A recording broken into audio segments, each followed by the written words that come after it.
Fuck if you can't take a joke. I like that. Yeah, fuck you if you can't take a joke. I have a question that I've been meaning to ask someone of his caliber. So after Joe does his intro, I just want to set it up.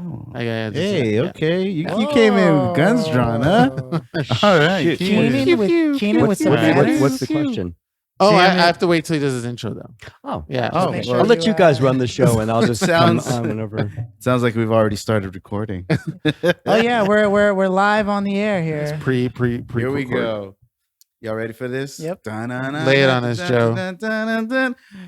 Welcome one, welcome all to episode 47 of the None of Our Business podcast. We are your hosts, Philly fanatic. Sounds like he altered his voice. Peace style, peace steezy, sane, silent tempo, philanthropy, philosophy. We got Keenan Duncan, CNN Dunkaroos, C-section, C4. Hey, raising the roof over here. Hey, and I am Joe. Just Joe. Today we have a very special guest. That's right. Doesn't his voice the sound man, different? the myth, the legend. Where is he? Mark Brown. We have Mark Brown in the building. Cool. Everybody, Mark Brown, my Uncle Mark. That's right. Uncle Mark. If I need to clear that up, Uncle Mark. So I think we had the most family from Joe on the show. I don't know what you're talking about, man. Your whole family's on here. Keenan just sounds jealous. That's what I know. That's just I need to get my mom on this podcast. You should. No. Why not? Because she'll release all of my bad secrets. Exactly. You remember when I walked in and I saw you masturbate? I was like, Mom. It was like, that was 2 weeks ago. I was like, God dang it. Wow. Busted. No kidding. For real. Quite literally busted. Yeah. Mama, no. Mama, no. Can you imagine you're busting and you see your mom's face? It hits right in her forehead. That's gotta be psychologically damaging. Let's ask the professional psychologist. I would think that would be damaging. For me or for my mom? Which no, for your mom. Okay. To you, it's just mom. Tuesday. Look, I had something like that happen, but not masturbating. Oh, okay. I actually did have that happen to me, but it wasn't my mom, though. Actually, back in the day, we used to smoke a lot. And I had more black light posters on the walls, the ceilings. And I had 3 black lights, so the room was like walking into a store, only it was my bedroom. And my friends would come over and we'd hang out and we'd smoke, and we had a lock on the door. Not a real not heavy to keep duty. people in, right? Yeah, no, to keep people out, like my parents, and we'd light a lot of incense to kind of disguise everything. And my father was a manufacturer, so he had a big business, and he had a sewing factory, and he had a bunch of sewers. And his lead floor lady was Japanese, and she passed away.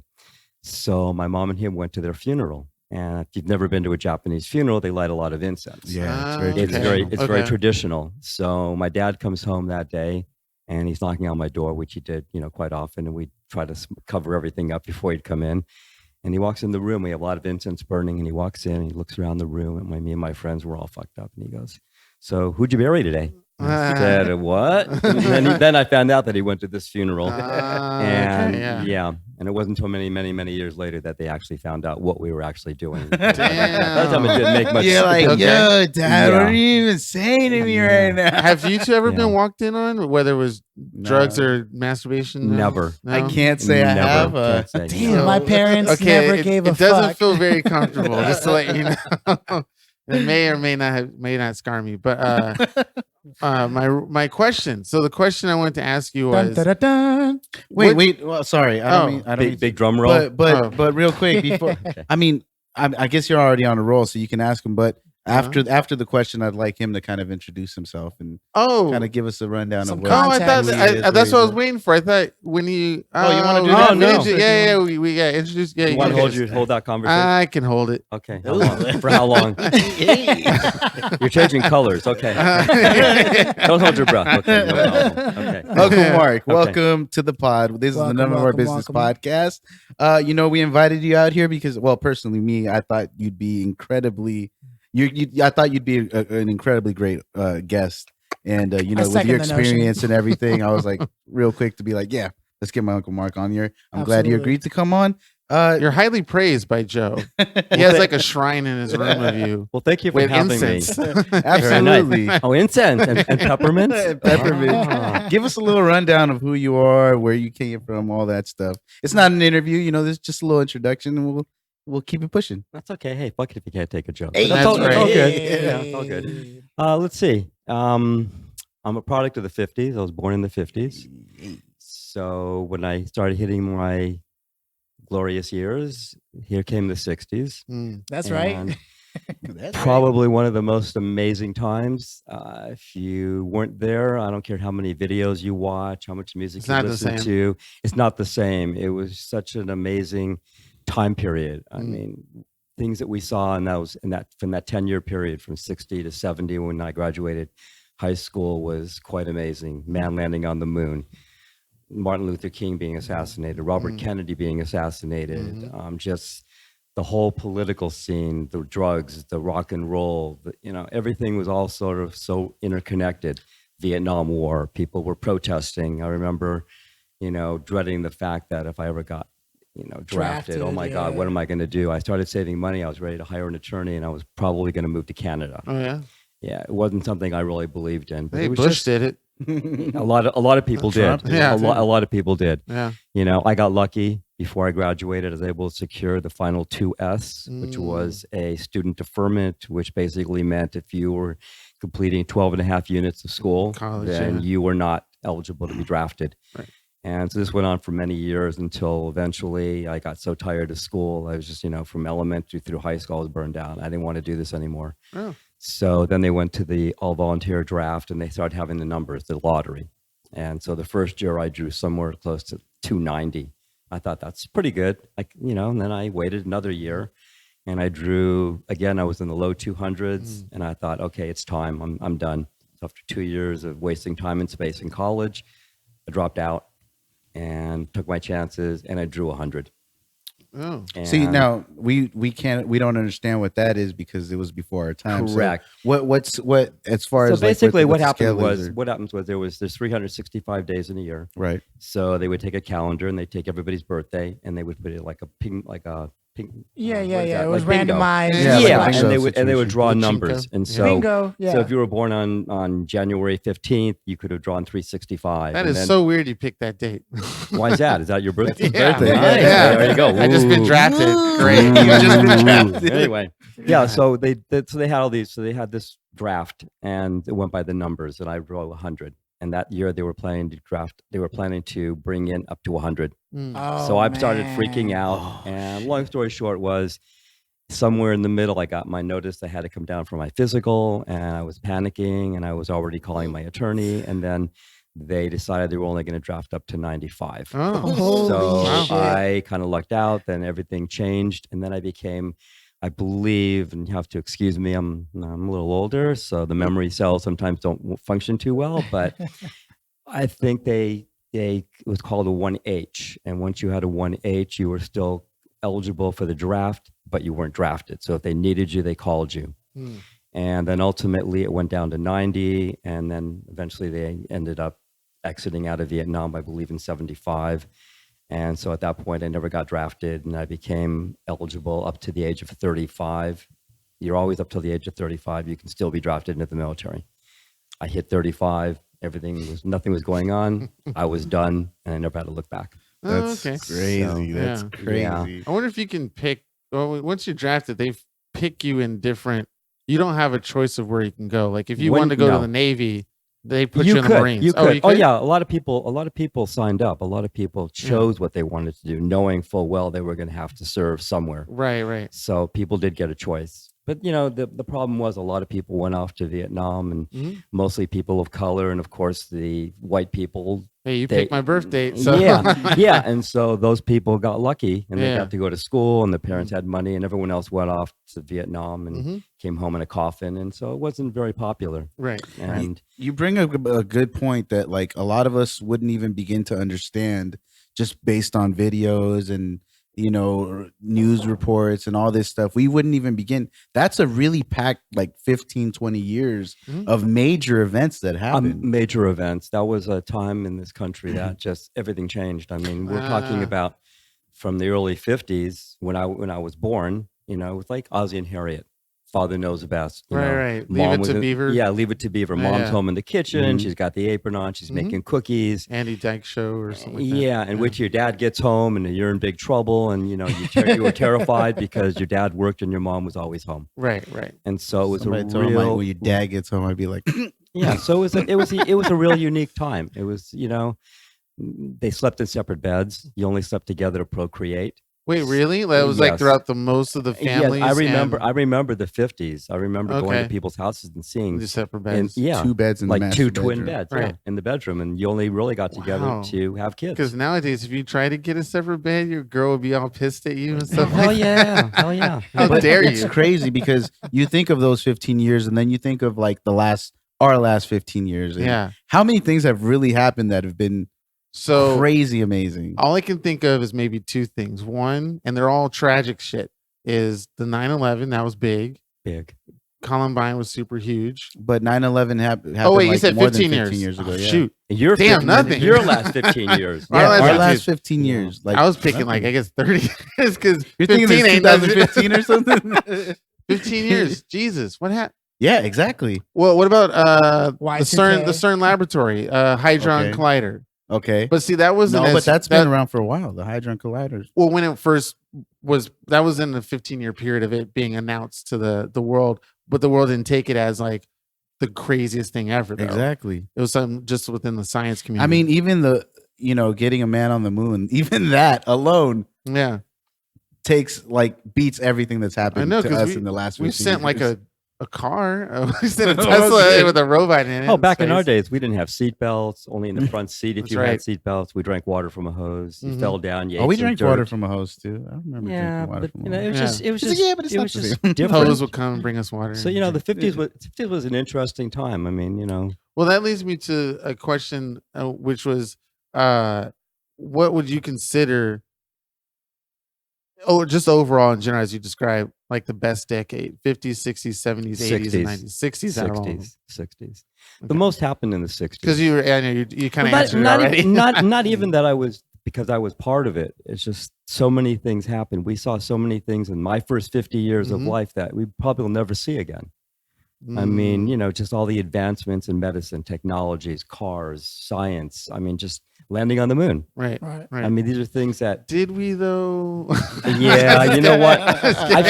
I'm with you on that. I've seen stuff that makes me start to really think. Yeah. Did we? I had a great. Stanley Kubrick was a pretty convincing director. Well, the only speculation is because we wanted to beat another country. We would do anything to prove it. I mean, look at what we're doing with 5G. We're starting to change. What the hell is 5G? Wait, you're talking about the I'm internet? barely getting used to 4G. What is 5G? So we have 4G, but because we've been so busy in so many other areas, that China has actually built an infrastructure. Oh, they made 5G. Okay. But we're just going to go and change the logo on our phones to 5G and tell everybody we have 5G. Yeah, pretty much. Just the way we Even though it's still 4G. Or 2G, actually. That's shady. Just to win the race. I mean, to kind of piggyback off what you guys were saying, I think the only thing that we can really say that has happened in the last 15 years that I think is of note is how atrocious our current world leader is, right? President. Is that what he is? According to him. According to him. He's a genius, though, right? Yeah, he's an he says he is. Yeah. Just the number of things that he's done and the fact that what has he done?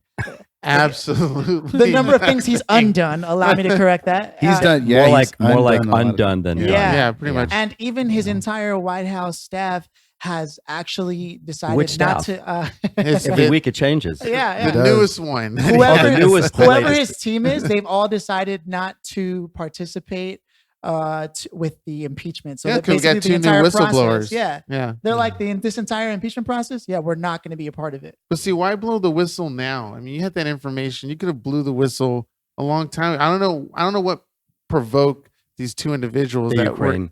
It's based around that. Oh, okay. The first whistleblower. Like where they threaten, like if you don't whistleblow, we'll do something to you. No, but I think there's some shady stuff going on. They're going to find it out. It's going to take some time. There's plenty. Well, yeah. It's the separation of powers that's really getting in the way. You know? What separation? Right. Yeah. And where'd the Republican Party go? That's true. I think it's the Trump Party. Yeah. Yeah. No, it's Pretty much. Well, there's some ugly but- truths coming to surface. Yeah. Yeah. Well, with a Real lot of ugly Republicans supporting him, though, it does kind of suck Because they're scared. Well, Yeah. I believe that once everything is done and gone, they'll say, "Oh, I wasn't really supporting him. I was just pretending to be." But it's like, dude, you could have really It's you really damaged us by pretending to be in that. And now that everything's gone and washed away, you're now going to be forthcoming and say, hey, it's all.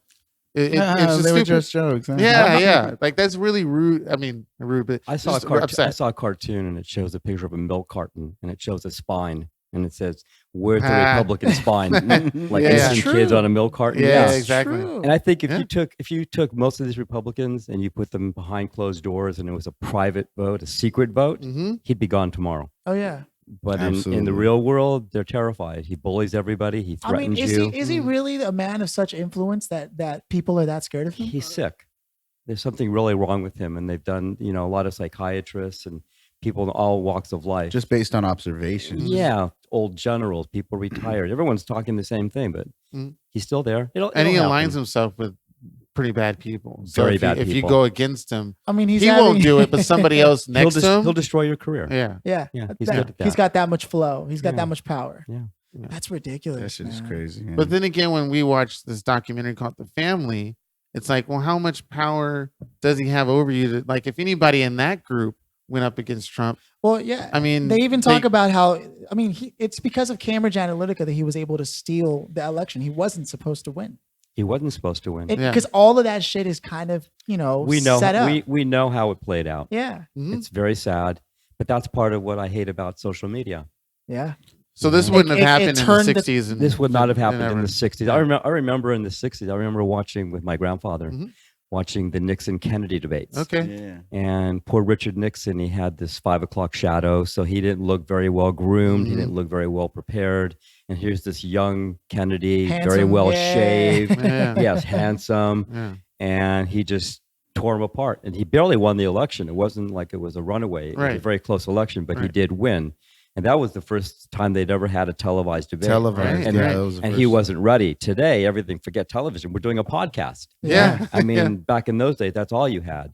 Yeah, it was kind of like we're going back and, this is radio. This is Yeah. the original. The original. Yeah. Pirate Yeah. radio. Yeah. Yeah. Back in the Hey, days, that's pirate all people radio. listened to. Mm-hmm. Some of the great TV shows, not TV shows, great programs over The Shadow. yeah. I've got Yeah. a question along those lines. Yeah. You were around for a lot of like world first releases of music. Oh, What's one song that literally changed your life when you were like, what the fuck is Hey, this? that's a great question. Because you've heard the music transform over the years. Oh, I've seen it. There had Not to have only been that- one that just was Yeah. like, So you were there to see like Hendrix and Led Zeppelin and Queen and all that I've seen stuff. all of these bands before anybody died. Damn. I even waited in line and at the Forum with my buddies all night to get tickets to see The Who. man. And we- The Forum. At the Forum, Wow. back when the original Forum, Yeah, yeah. not the new one. Yeah. I've been to the new one as well, but Yeah. yeah, I saw a lot of great concerts. I've probably been to over 150 concerts, maybe more. So what Oh, was one of the ones that that took I've you seen away? some- It was I've like, seen some amazing concerts. Yes? I remember I saw the Kinks at the Santa Monica Kinks. Civic Auditorium, Okay. and that was back in the 60s, and Yeah. they weren't even that popular yet. damn. And I saw Devo. I've seen Devo. back at Santa Monica Civic. Yeah. I've seen everyone from the Doors, the Beatles, the Wow. Stones. You got to see this Beatles in concert, man. I don't remember. It's vague. It's probably really it was- loud. Yeah. And all It that was a long- screaming. I was really young. I was only like 14 years old. I don't even know Gotcha. who took me. Okay. Right.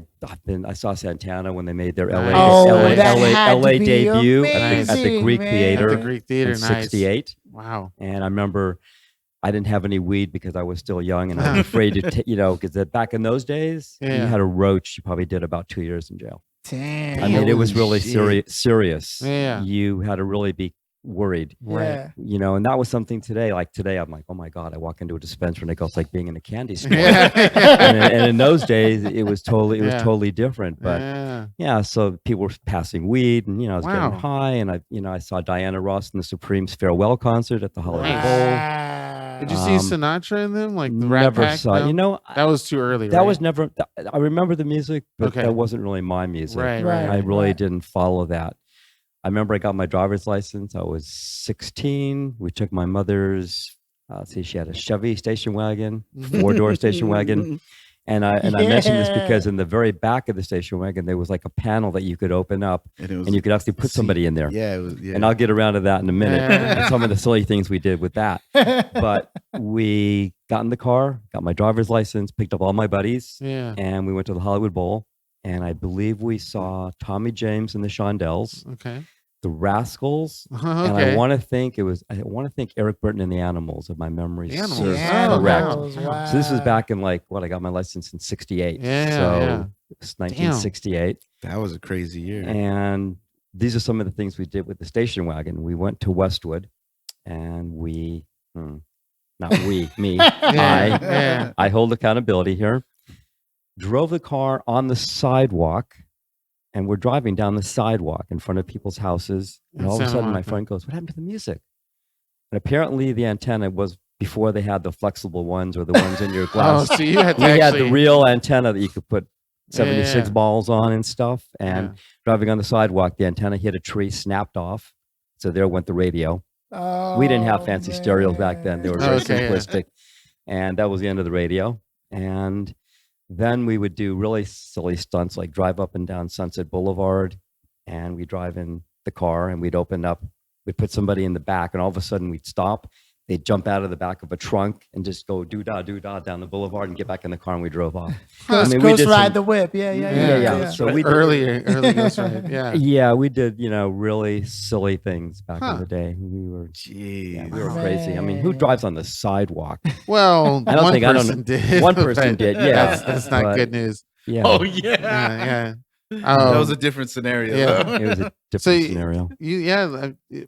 That's crazy. So you saw... Were you also into the urban scene music? Sly and the Family Stones, Of Parliament. Love Sly and the Family Stones. Okay, Earth, Wind, and Fire. Earth, Wind, and Fire. I just saw them recently for the first time. They're still going. They're still going, but they were amazing. Yeah. Look, back in my day, the music all blended together. You didn't really see much. I mean, my favorite Saturday afternoon, American Bandstand. Oh, okay. And Soul Train. Soul Train. Back to back, they came on the air. Did you watch the Midnight Special? And I watched the Midnight Special. Yeah, but those are my two favorite shows. Gotcha. I love watching the people dance. I loved the music. It was just, everything was so integrated. You didn't really think, you would hear the music and it was, everything and all things. Right. And, and it was just an amazing time. I think what's amazing is that you can still put on a show like American Bandstand or Soul Train, put on a rerun and you'll still sit down and watch it. Yep, of course. You'll still sit down and watch it. Classic. It was just that engaging. It was just being able to watch somebody dance or a huge artist perform just casually, it's the nothing, line dance. Yeah. Everybody lined up, I mean, and then the first two people went down the middle and danced, and you saw the different styles. And I was always jealous because I'm not a great dancer, but I enjoyed watching it. And you could go to any prom or homecoming or any of those things nowadays, and they'll still do a line dance. And they have no idea where they got it from. They had no idea where they got it from, but they do it. It's crazy. That's right. Yeah. It's so crazy. It's so crazy. Yeah. So back in the day when you were going to these concerts, where you buy your ticket and you're supposed to sit in the seat that you bought it. It wasn't like today. Or standing room. I was going to say, it's totally different. I went to see. And I don't know if you guys are familiar with Ginger Baker. No. He was a drummer with Cream. Cream, yeah. Oh, Okay, he just died. Yeah. Man. Okay, back in the day, he was supposedly, speeding away on drugs, and he wasn't going to live very long. And so there was a farewell tour for Cream, and I went to see that. Oh. And back then, the opening group was Deep Purple. Oh shit! And so I just went up to the very front, and I just sat on the stage watching the show, and nobody bothered you. You walked around freely. You didn't, not like today, where you have to be in section G. You can't move out of G. If you go to section A, get back to G. Where are you going? Unless you go to the Roxy. Right. Oh, I went to the Roxy. I'll tell you the story about the Roxy too. Another good story. But yes, it was amazing, and Cream was amazing, and a lot of people in the audience were wearing skeleton masks, and they were all saying, "Oh, he's going to die." Well, obviously, he just died, so he lived a long, healthy life after that. Like Mick Jagger, you were Rolling up close. Stones. know. Fuck, he's still alive. Yeah, and they're still alive. So you're up close with Eric Clapton, right? Seeing him in Cream. Yeah, he was with Cream, Eric Clapton. Yeah. In the Seen him white just going, room. that's You know, and they were a very short-lived group, only a couple of years, and they put out some amazing music. What a catalog! Just like the Beatles, they were only together technically about 8 years. Yeah, and look at the catalog they put together in 8 years. Yeah, I think they got pushed by their manager to pop out an album like every song. Oh, I don't know. They were just amazing. I've been making music since I was 14, and in no way have I put out that many tracks. God damn. That's a lot of I mean, but you have a lot of maybe you music. put them all together. You probably have a lot of songs. Yeah, I mean, they got their catalog's over 200 songs. I mean, you know, and even today, some of their songs are recorded by I don't know how many people. Hundreds. They made a movie about it. Yeah, the Across the Universe. Yeah. Oh no, that one where apparently the Beatles didn't exist. Oh, yesterday. I saw that. Yeah, that was cute. Yeah. I don't know if that can physically be possible. Yellow Submarine. What is that about? Because I watched the movie and I was like, what the fuck am I watching? It's a cartoon. I'm not really sure what it's about, but it was fun. But you have to be on LSD to know what it's about, right? Yeah. Okay. but going back to the Roxy, I was there. I forgot what year it was. I think it was probably in the early 70s. And my ex got us tickets to go see the Rocky Horror Picture Show. Okay. And had no idea what it was. That was we were there. I think either the opening night or the second night that it played. And we were sitting along the runway. Oh, okay. And I'm going, what is this? And then when it was done, we left there and went, whoa, this is the strangest thing I think I've ever said. That was all the original people, Tim Curry, everybody that was in the original. I mean, this was his debut. This is way before the movies. Right. You know, your Saturday night in Santa Monica where they have the Horror Picture Show. Yeah. But this was the original production. And this was, I think, the second night. And I was like, it was amazing. So entertainment-wise, back in these early years, it was people went out and traveled to look at stuff and get their entertainment. Absolutely. Yeah. Every weekend we would go to numerous places, Santa Monica Civic, the Forum, roller skating, things like that. Roller skating, the whiskey up on the Sunset Strip, and Gazzari's. The whiskey is not what it was. Yeah. And there was just, it was just different. Right. And we went roller skating. We went to the bowling alley. We went to parties. We socialized. If you wanted to go see your friends, you just go to their door, knock on their door as John, Steve, Denise, whatever. Are they home? And you rode your bike without helmets. You took girls to the Point or whatever that place was. Yeah, you'd go to the drive-in movies, and we all parked in the back, and all the windows were steamy, and everybody was doing their thing. Yeah. And it was just such an amazing time. I mean, they don't even have drive-ins anymore. No. Yeah, they're very few and far between. There's like one, but it's like a gimmick kind of thing. Yeah. We had A&W root beer, drive-in restaurants. You drive in, the girls on the roller skates would come and put the tray on your window, and you'd have your food. And people socialized. People got out and socialized. People went places. You did things. That's what I was going to say. I went to go see... I think it was the Gorillas with a buddy of mine, Brad. He's a couple of years. How was it? He's like 40 something, right? It was good, man. Show? And there's a reason to this, though. I'm bringing this up. Please. So he pulls out a joint from his sock, already giving away his age, right? He's like, "What's up, man?" And he lights it up, and I'm like, "I don't usually, but okay."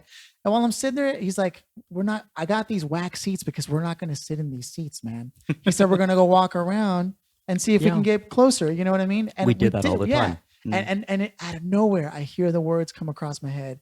We used to be people that would go to places to be with other people. That's right. And now we're just people going places. Yeah. Big difference. Does that resonate I with agree you? with that. Yes, absolutely. That's why I like standing room only. I mean, we live in an age now where you could log on to YouTube and watch Coachella. Like, pretty much. You don't have to go to Coachella to... You don't even have to leave your house. You can have your groceries delivered. You can get your clothes delivered. That's true. But you do avoid getting an STD if you stay at home watching Coachella. Oh, not necessarily. You could have a girl with you who's got an STD willing to give it. Yeah. I mean, or a sex toy. Give it. I mean, can I get some of those crowds, please? Let me get some of that. Let me get some of that chlamydia, please. There's a question. How do you think girls have changed over the years in terms of their demeanor and like hanging out? Things have changed measurably. Like they're not interested in as free love as much as. Look, I'll tell you, back in the day. So I need to take a time machine. That's what I need. And you need a time machine. I'll be waiting for y'all. Okay. Keep in mind that a lot of our listenership is actually also women. So whoa! That we have to have honest. It is. Opinion I'll here. be honest. Back in the day, there was a lot more respect for women. Really? Yeah. People say the opposite. Well, when I would date and I would go out with women, and if women said no, no meant no. Yeah. You didn't force yourself on them. You didn't. Like today, they call this date rape and right. whatever they're calling it, but you respected women, and even though sex was free and women were just just as much a part of it as the guys were, it was different. Today I think women are sort of. Not sure how I want to explain this, but it's fine. You go out on a date. You go out on a date. You go somewhere, and obviously you're paying for dinner, you're paying for a concert, you're paying for a show. Then you go home, and you do whatever you do, But today I've known a lot of women in my day that I've gone out with, and they've used me for a concert, to go to dinner, or for something. So I think in some way there's more equality, at least in that arena. I think it's a little bit different, but back in the day, like I went out with this girl. I was probably 16, and I was very bold. I didn't think that you just kind of go with the program. So I would try to do more things, like if I could get my hand underneath her blouse, and if she allowed me to take her bra off, I was like, wow. And I remember doing that for the first time when I was like 14 at the park, and I said to this girl I was dating, I said, "Is it okay?" And she goes, "Oh yeah, okay, you can do that." Yeah. And it was exciting. I mean, reaching, and and back in those days, in those days we had things like first base, second base, third base, and it was comical as it sounds, but there was a lot of truth to it. I mean, a lot of girls say, "Oh, well, I'm only gonna let you go to second base." I'm like, "What's second base?" Right? Think about it for a minute. And then you're calculating in your head. Yeah, and I had a girl that I was going out with, and I somehow couldn't get to the party she was at, and she goes, "Oh, well, you missed out." And I said, "What do you mean by that?" She goes, "Oh, well, I went with so and so. I let him go to third base." And I went, She told you she let somebody else do it? Yeah. She was trying to get me jealous. She wanted me, But and today I think it's really different, because women go out and they have the same. There's the equality. I think it's different. Back then, there was no equality. You'd go out with a girl, and whatever you did, and right away, "Oh, he used me. Oh, he did this or he did that," and and I hate him, and it's just different. I think women today have more respect for themselves. They, especially today, women have their own business. Women work. Women are breadwinners. Women, are more equal in so many other areas. Yeah, there's still a glass ceiling, of course. I understand that, where there's only so far a woman can go at certain types of professions. But in general, women have it going on more today. I have a lot of respect for women. I respect women that have their own business and that work. And even if they make more money than me, I don't care. You want to take me out to dinner? Take me out to dinner. Yeah. I've taken you to dinner. You take me to dinner. I second the notion. Yeah, and I think that's fine. That's all good. I think there's nothing wrong with that. So, in answer to your question, yes, so it's definitely so different. much different. I mean, just the fact that when I was in elementary school in 64, when the Beatles were just coming out, and girls' skirts went to their knees. Right. And guys had to have their hair very short. There were dress codes. You could only wear certain kind of clothes. You couldn't have your hair long. If your hair was long over your ear, they sent you home. If the girl went into the VP's office, and they'd say, "Okay, you get down on the ground, get on your knees." And if your skirt didn't touch the ground, you got sent home. Wow. In the boys' VP's office, there were paddles on the wall, a very wide array of paddles. Did that ever happen to you? Never got paddled. Never got in the office too many times, maybe twice. And the bad boys. And both times, it scared the crap out of me. I wasn't gonna get hit, but it was there. That was the reality of it. I would absolutely destroy any administrative assistant or teacher who would touch my child now. Oh, now okay. If they got a paddling. Different today. I would kids are more protected than animals. Be like, you fucking crazy! How dare you touch my child? Yeah. What do you think it was about parents back in the day that just allowed that kind of discipline to exist outside of the home? I believe that they allowed the schools to have more control, and the schools back then really did. They took care of pretty much everything. They taught you. You actually had good teachers. Teachers taught because they wanted to teach. Today, teachers don't want to teach because there's no money in it, so they go to private sector. And so you have less control. You have metal detectors in schools. That's nuts, man. You know, but back then it was just different. The teachers really, they controlled everything, and you didn't including get the curriculum. Huh? Yeah, you didn't get as much homework. They cared more. They gave you more. You went to school, and the parents felt very comfortable, and so the schools had more control. Therefore, if they wanted to punish you, they were allowed to do that. And I think the parents were too busy working, or the dad was working, the mom was home taking care of the kids. So yeah, it was different. Wow. Doesn't that happen in church too? Like because they used to spank, or I would hear stories of kids getting hit with what do you call it? Rulers and stuff like that. Yes, they did that. Parents were okay with that. Yeah, parents were okay because the schools, and they were taking care of your kids. Where today, when your kids go to school, you really have to step it up.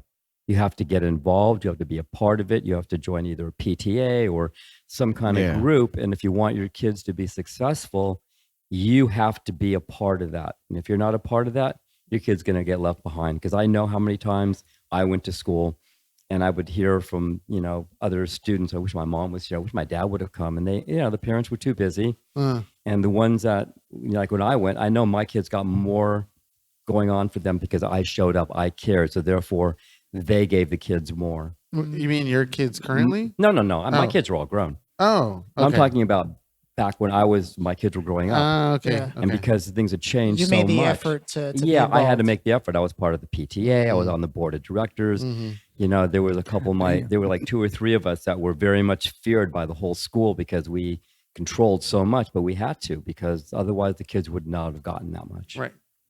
Damn. So if someone wanted to get involved with something like that, you definitely recommend that starting with the PTA definitely recommend would be the best. parents today get involved. If there's a board and there's an opening and they're looking for parents to get on the board, I would say get on the board. I would say definitely. No, I'm not on the board. I would say join the PTA. But I go to all of. I do go all the back to school nights. And I can't tell you how many times I'd go back and I'd look at the list because they would give you a list to sign, and there'd be 15 signatures. And I'm thinking, there's got to be 30 kids in this class, and there's at least 5 classes. And there's parents doing some swinging action over there. Yeah. So, I think that's important today. Yeah. You really need to be involved. But back in the day, you didn't have to be as involved. Wow. It's a different time. Yeah, it's definitely, I can see how now, especially because the curriculum, I think, is still the same curriculum that was taught maybe even when you were going to school. Like it hasn't changed at all. It hasn't changed. And that's why the kids are so bored. Other than the history books, that's even the history books are tainted. Yeah, they're omitting so much. They omit so many things. It's appalling. It's ridiculous. It is. And well, I don't know.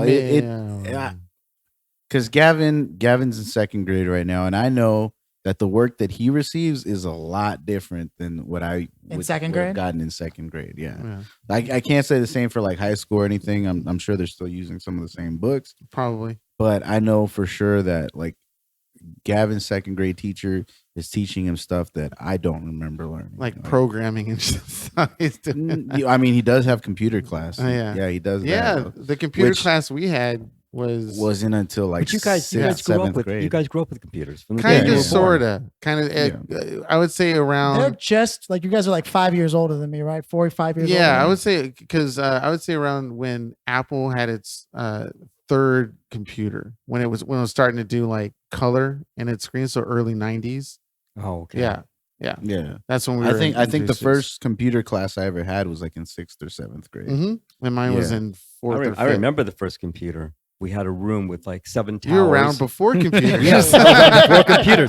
Absolutely. But I remember the first computers, and there was a room that we had at our office. There was like 7 giant towers, and then miles and miles of paper feedback. I mean, just stacks of it. Yeah. And then we got the first actual. I was going to say, what was your first personal computer? My first personal computer was a Macron, and I got it. I don't remember.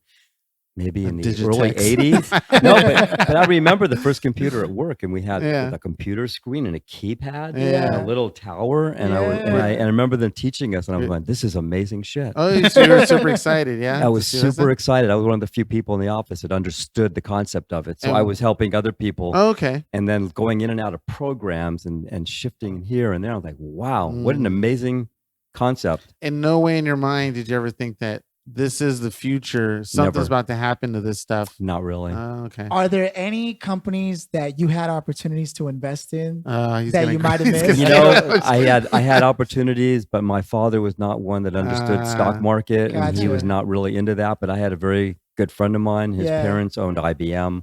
They Oh, owned some was AT&T. was his name Bill Gates? No. And I thought to myself, wow, years later, I thought, shit, if I had just had the insight, Oh, Yeah. even man. for, you know, and Just even a for a couple $100, you could Yeah. have bought some shares. And today they've split, I don't know, 100 times and worth Yeah, millions and millions. Mhm. Yeah, absolutely. That's got to be heavy, man. Do you, That's heavy. Yeah, do it you happen is. to know how the stock market kind of works as far as getting cash return? Because I had a conversation with a friend of mine about when you actually put money in the stock and it grows, you can't just, or at least I don't think you can't just go to the stock market and say, "Hey, I want all my money back." Yeah, you can. And they give it to you like cold hard You cash. got to pay they put it taxes into- on it, but put it yeah. into your Yeah, bank account. You know what? I'm not real familiar, but I know that if you have stock, Uh-huh. and let's say your stock's really doing well, Yeah. several things can happen. It can split. So if you own 50 shares, now you have 100. Mhm. It could split again a couple years later, and your 100 becomes 2. You can buy your stock at any time you want, all or in part. A lot of people take out their profit, leave in their initial investment. Okay. I've never done any stock investing, so I really don't know exactly That's how a it great works. thing to bring up. After Yeah, but I do know that you could take all your stock out. Oh, okay. Mhm. I never knew. And I'm not sure. Yeah. But I would have to imagine you're right. You get taxed on it. Yeah, Well, of course, you Because can I mean, it's the income. government's not going It's to let you. income. They're not going to let you slide. No. The easiest No. thing to use today would be the app Acorns. That would be a great place for you to start if you haven't already. Acorns. Hey, that's what's his name's? He invested in that company. What's his name? Ashton Kutcher, right? Yeah, That's his company, isn't Yeah, it? yeah, or he yeah, invested in it. I think he invested in Oh, it. I thought he. I created do have I think a question that you really can't speak on, given that you have successfully as a family been able to establish some form of wealth over the years. If there was anybody who's currently starting a family and is thinking about the future, what's one thing you would recommend they do to sort of really solidify and start to build now as opposed to way later? Given your history and success, I would. is property really the way to go as soon as possible? I would say what you would probably want to do would start to save money. Just saving, Saving money. I'm not sure exactly how that would orchestrate. like putting I into guess- CDs or anything? No? I would say, look, depending on what you earn, Right. I would say sacrificing something or some things to start putting money aside.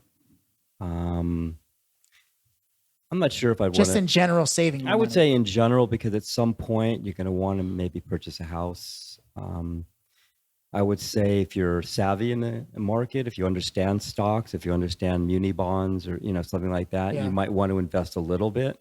I think the big problem today is that back in my day, there were far more people working, so more people were paying into like Social Security right. and things of that nature, where today there's fewer people that are working that are paying into it and more people are taking out of it. So I'm not sure where all this is going to be in 20 years from now. No, That's And you why you're guys so are young, hesitant. Okay. So I would definitely say start save your money. start saving money. Buying if you- gold, maybe? gold might be, I'm not saying put everything into one basket. Right, I would say right. diversify yourself out, but I would definitely say start saving, maybe putting, in some CDs, Okay. find something that gives you some kind of yield back. Cause obviously there's not that great, Yeah. a yield back on Yeah, even probably 0.003%. I was just going to say, you have a checking account that earns interest. You're getting what back? 0.00000 to infinity and beyond. Yeah, Maybe yeah. something like that. Yeah. Yeah.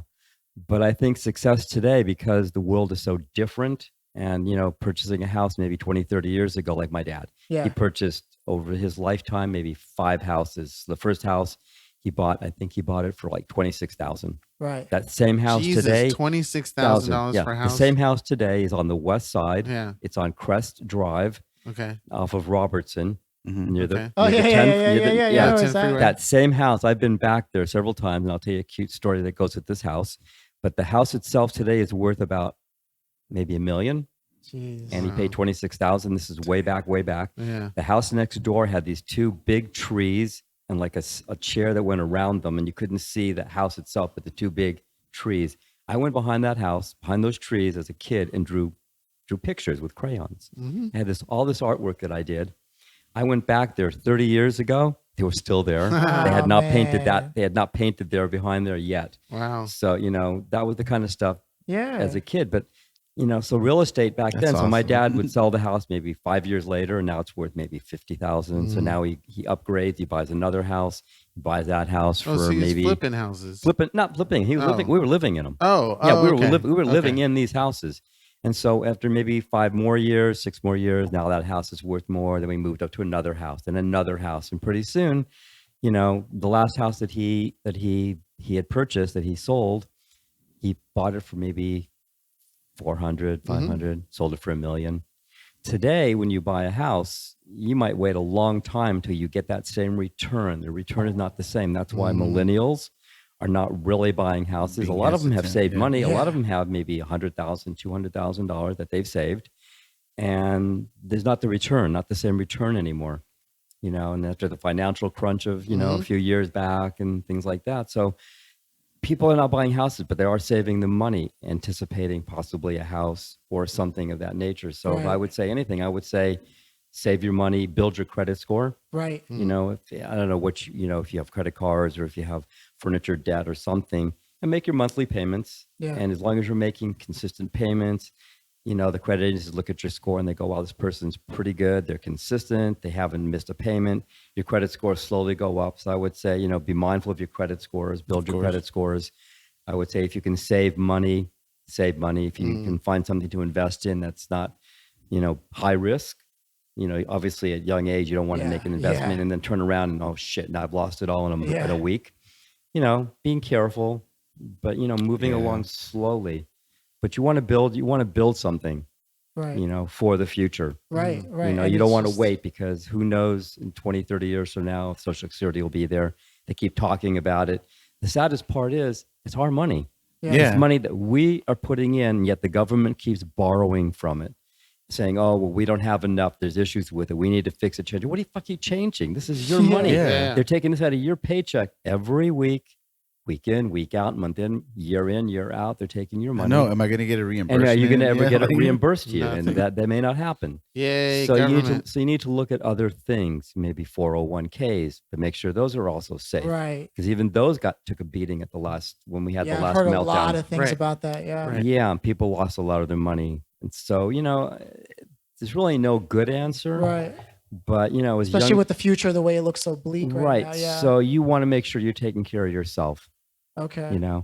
And if you find something, if you do find a property or something you want to buy, and you can get a decent purchase on it right now, I don't know what the interest rates look like. Right. And that's even challenging, even for young people today, to go out and buy something. They're going to put you Ownership through. is hard. Yeah, they're going to make you jump through circles and rings and not how high. Just they're going to say jump, and they're going to say how high, and they just want you to go through all this. Yeah. And this is challenging. They look at your credit scores. Even when you go to get a job today, this is shocking. They run your credit.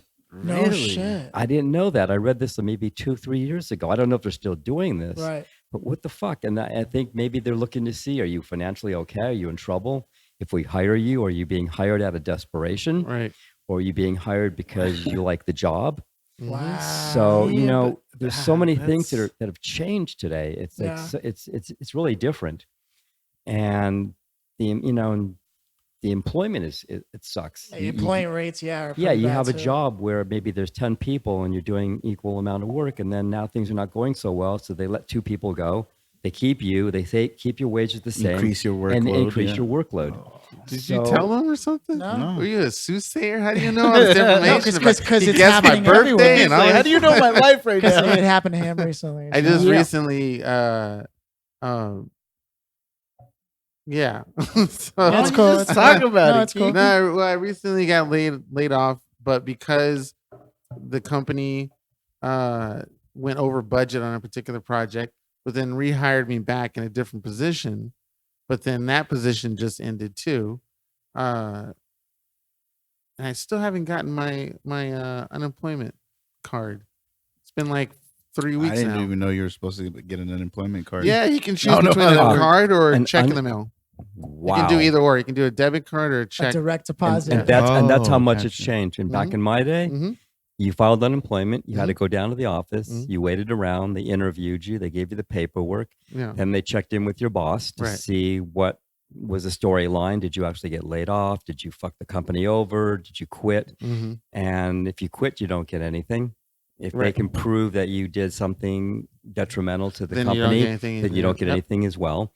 And then they would send you a paper in the mail every 2 weeks, and you would say, did I look for work? Yes. Did you do this? Yes, yes, yes. No, whatever.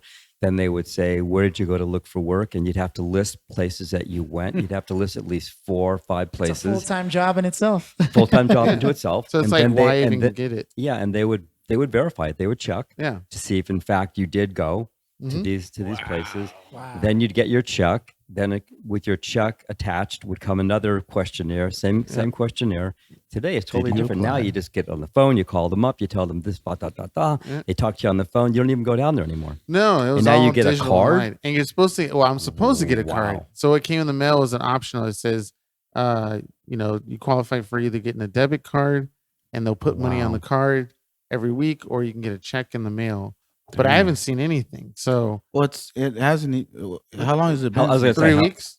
I would call. Yeah, I would get on the phone and call them. I would call early in the morning if they open a date. Get on the line about 7:45 and wait in the queue, and then you'll get on a date instead of waiting all day. Because say for instance, I'm waiting for that. Say I'm applying for work in other jobs, but that takes maybe a week or two, and you got to go through an interview, and that's changing too. And then you don't get your paycheck till maybe 2 weeks after if it's biweekly. Correct. So I might be out a whole entire month before. No, but you'll get it paid through unemployment.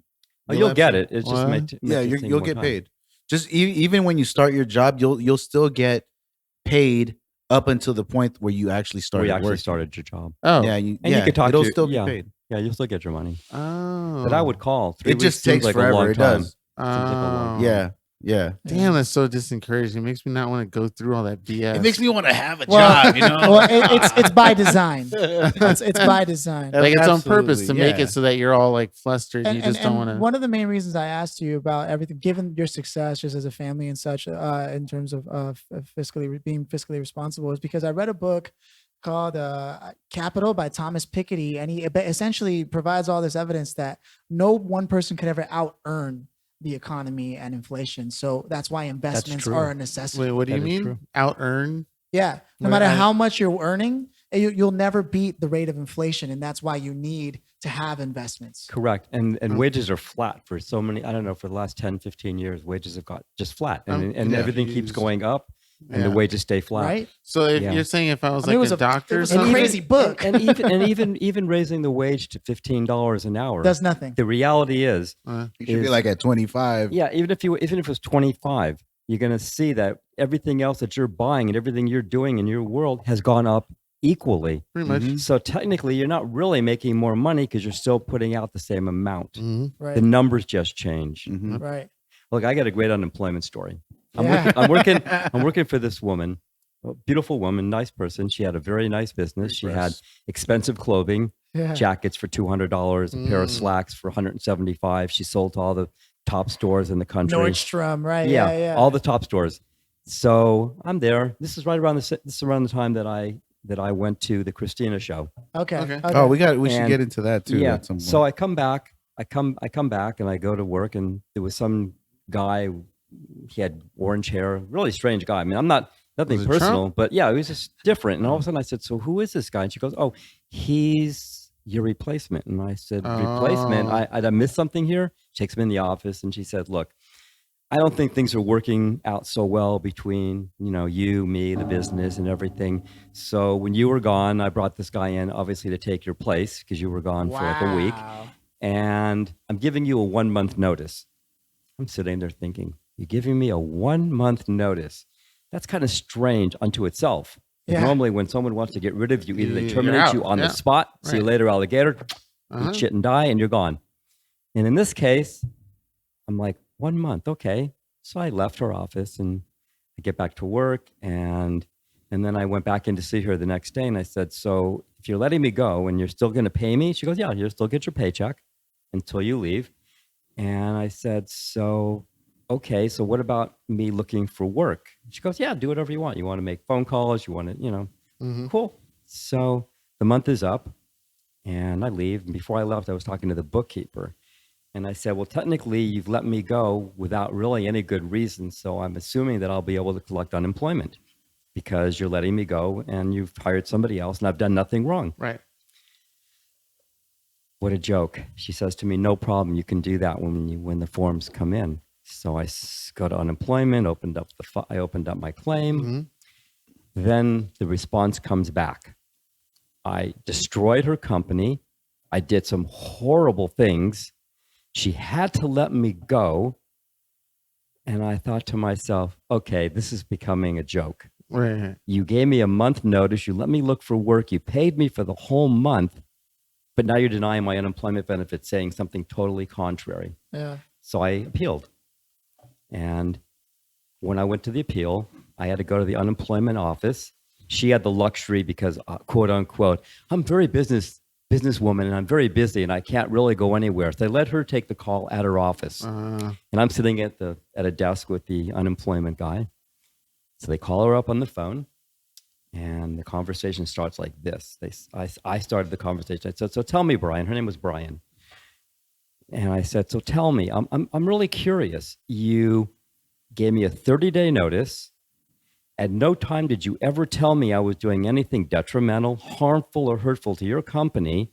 You kept me on for the month. You paid me. And then I left. Mm-hmm. And now you're denying my unemployment benefit. Makes no sense at all to me. Can you explain that? And she's stuttering, blah, blah, blah. And the guy sitting next to me is going, oh my God. It's like, you did everything wrong, woman. What are you thinking here? Yeah. And so she starts to hedge and haw, and she goes, yeah, well, that's true. Yeah, that's true. The guy starts laughing. I start smirking. And I said, okay, I'm done, Brian. Let this gentleman finish the conversation. I got my unemployment. The next week, I got a letter in the mail that my claim has been approved. And I got my unemployment for the next six months. I sat on my ass and laid on my couch and watched TV and drained out all my unemployment. I looked for work, not wholeheartedly, but I looked. And knowing full well that now, because she had to pay this out, her fund, whatever she puts into, is now she's going to have to pay more into it because I took the unemployment. So I gave it right back to her. But how stupid is that? Right. So, for every bad adventure like you're having, a bad situation, mine was hilarious. I mean, think about that. Yeah.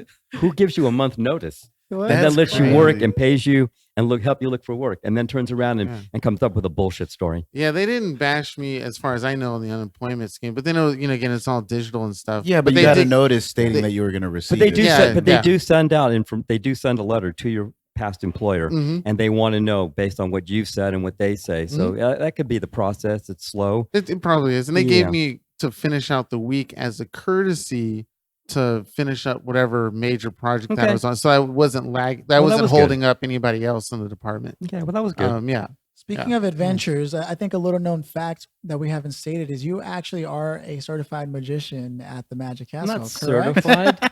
You still perform at the He's an Magic amateur Castle? I have not performed yet. Oh. I have not actually taken an audition. Except for okay. this, and then woof, out comes like Yeah. a dove. But I have one thing though. Poof, you're all pilots. Yeah. Oh, hey. No, aside from, You didn't have to. You didn't have to do this. Aside- We already knew that. you already knew that, huh? Yeah, You knew that was yeah, coming. Okay. yeah. No, but aside from that, no, I've taken a lot of classes, That's what it Okay. is. Okay. and You're a actually- member of it, actually. Yeah, I've been a That's what it member is. for over 8 That's years. what it but was. You're interesting. But Okay. I would have to actually take an audition. I filled out To get I've already bid filled about. out the application. I've Mhm. already read Just sitting you there. several books on magic. I've Mhm. taken maybe 30 classes, so I have pretty good idea of what I would do. I just haven't actually sat down and perfected Right. 2 or 3 different tricks or illusions that I would like to Sure. use. That's And then all I have to do is just go down there, turn the application in, Mm. and then I'll get an appointment to come in and audition Right. in front of the board of directors. Will be great. They're all magicians, and they have Nice. and they audition I believe it's every Monday of the month, Oh, cool. and they audition up to maybe 5 or 6 people. What got you into it? Like, where did it all start for you? I've always loved magic. I remember some of my first experiences at Disneyland when I was a teenager going to the magic store. Yeah. And if you know anything about that, Steve Martin used to hang out there all the time at the magic store. Mm. And I bought a few magic kits, never really could figure out how to do them. They were kind of, back in the day, they were, just, cups and rings. They're a and, little vanity. Yeah, kits. just silly stuff. And I've always had a fascination with it. And, when I was in my senior year in high school, I met somebody who was a magician at the Magic Castle, and they took me up there. And over the years, It's been around that long, huh? Oh, they've been around this is their 50th anniversary, I think. Wow. Yeah. And so I had a lot of friends that were magicians. Well, that's right. You told me that it was coming out. Yeah, and I've known people that, through business that were associate members, which is different than a magician member. It's somebody who loves the art of magic and supports the okay, cool. the world That's of what magic. I was considering. Yeah, and so Because of for David? people like that, that's me. I'm an associate in general. member. I love magic, and having been up there so many times through the years, and as I got near retirement, I thought, I need to find some more things to do, and so You can help support my new business. right. So You can I invest in me. so I decided to join the Magic Castle. Okay. And so Do you mind me asking what a membership fee is? I don't know what it is today. It's probably a lot more. It's probably, I know the initial Oh, fee. you're grandfathered into the original fees? No, I've already been. No, you pay. I pay fees every year. There's Oh, okay. the dues are due every January. Right, 1st. but you're only on dues. You're not on Right. fees No, I don't anymore, pay right. the initial fee for setting everything up. Just like when you go somewhere and initially there's a charge, Yeah. and then you just pay a monthly fee. So the initial fee back then was $1,000. Yeah. Don't know what it is today. Probably something crazy. I would right? imagine it's higher. Plus today, I understand there's a list of maybe over 150 people that would like to be members. When I joined, there was no list. Wow. I turned my application in. They, they screened me. They called me up like 4 days later and said, "Okay, you're good. You're in. Come down. We'll have the initiation or the orientation." Yeah. And we went down there, and they gave us dinner, and they walked us around the castle and told us all the different perks and the things that go on. And then every year you pay your membership. And this year the membership, I think, is close to $1,300. And when I first joined, I think it was only maybe $9. Wow. So it goes up every year. They have Yeah. expenses. Yeah. Right. And so I pay every year, and I love going up there, and I take all my friends, family, and Yeah. nothing else. I just like going up there and hanging out. And I know a lot of magicians, and I've met Yeah. a lot of people up there. So it's just, it's a nice place to hang. Yeah, I was considering it like 5 years ago. I looked into it, and I just never got around to actually joining. But it wouldn't be a bad idea. I mean, I love going Look, up for there. someone like, for you guys that are, young and you're still, building your lives, it's a great way to entertain people. Yeah, exactly. You can network with people. It's a nice place because it's a membership only. So it's not like anybody can just go up there and go, "I think I'm going to go to the Magic Castle tonight." Right. Yeah, That right, doesn't exactly. happen. So the only way you can actually go there is if you know somebody that can get you in, Uh-huh. or you're auditioning to be a magician. Or I and- think if you reserve for dinner. no, you can't even No? do that. You need somebody to give you a pass.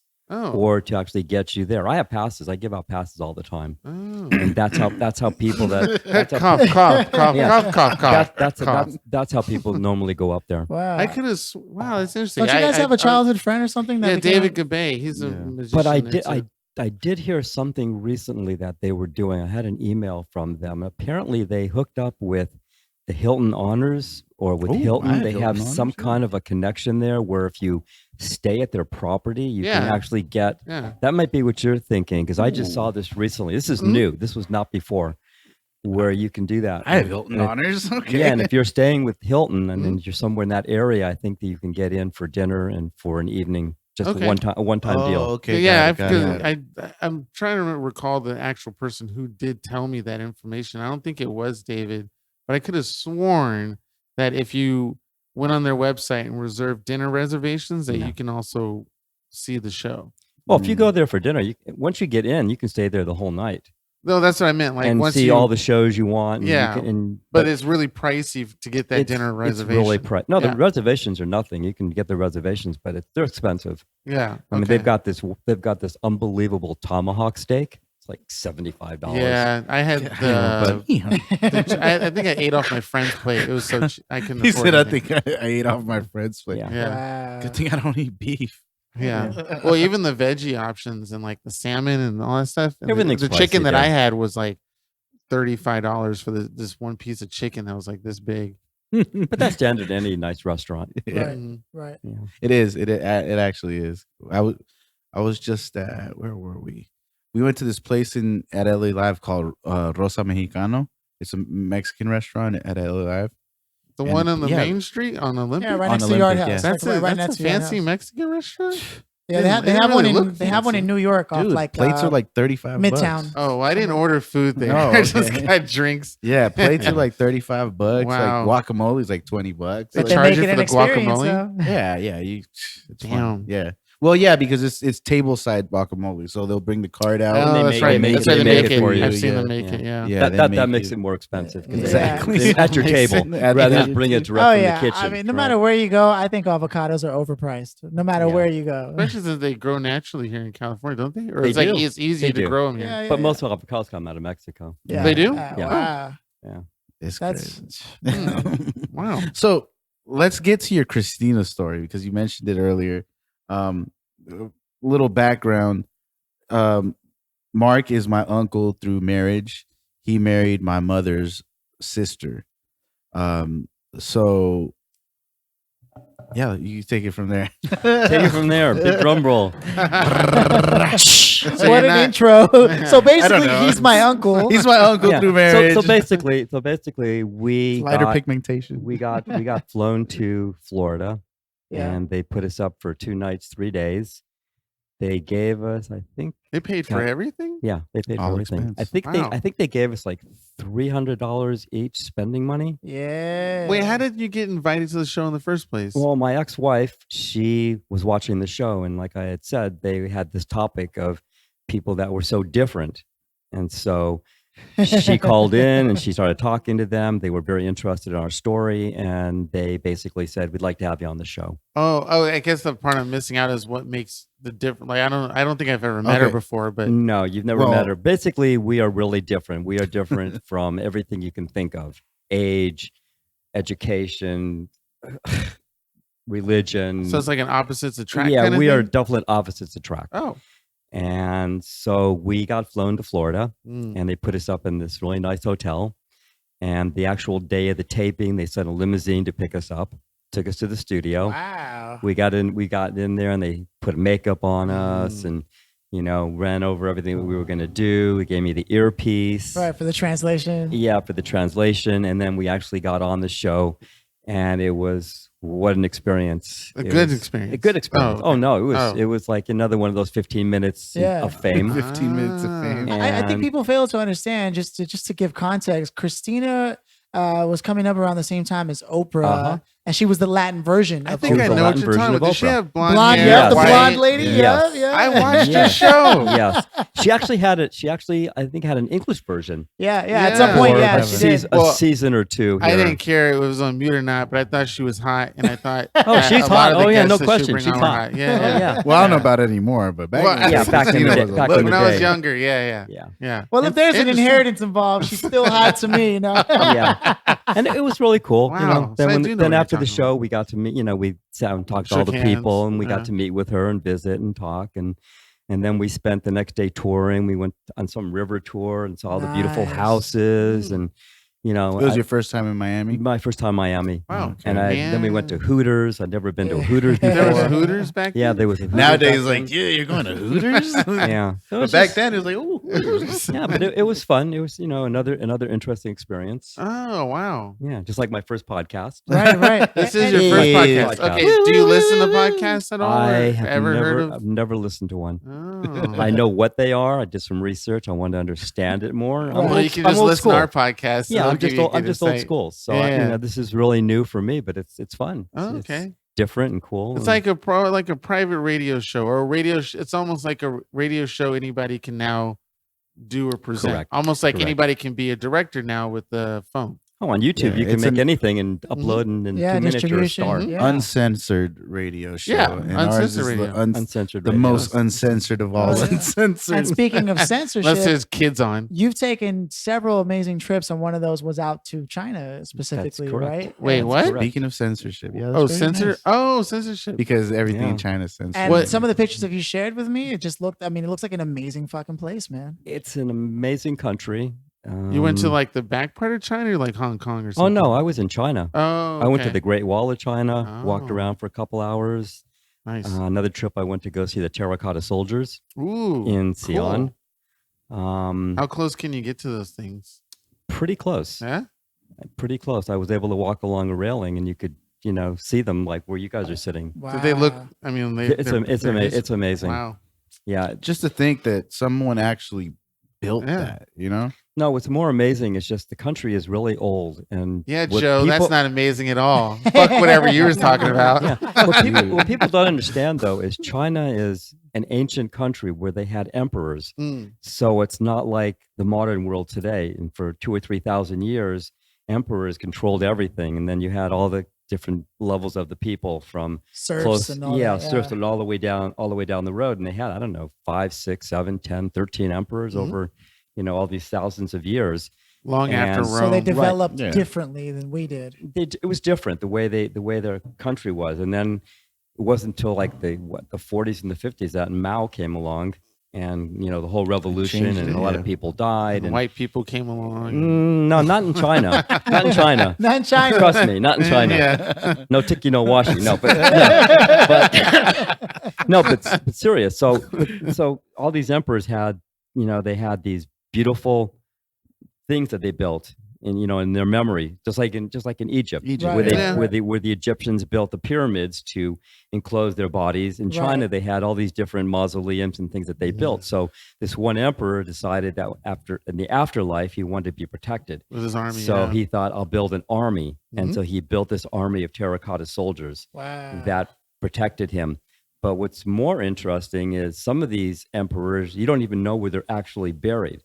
We actually went to this one site, and this was after we'd seen the terracotta soldiers. And there's this one site where somewhere on a hillside where he's buried. And what the story goes is that the people that took the emperor and buried him, they were all killed. So nobody would be able to talk and tell you where he was buried. So he's basically somewhere on this hillside. There's other things to hit in his name that are there, but not the actual burial site.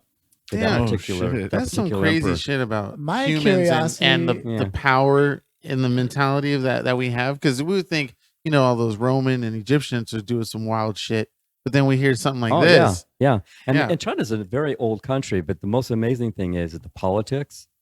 Because I was able to read 2 English edition newspapers of the Chinese paper, and you would see stories how they would talk about the world that you and I don't see here. I would see stories of North Korea. You'd see stories about Venezuela and all these countries that we don't have any. That we don't have the access to. That we don't have access to. So you would see all the things they're talking about and the political stuff and how they even think about this country. Really? And you'd read stories about what they talked about the politicians and anything curious? Anything that stood out for you? Not really stood out, but I think what stood out for me more was on the first time I was there, and I went to the Great Wall, and I went to Tiananmen Square. Right, and you're familiar with of course, with all the history of the Tiananmen Square.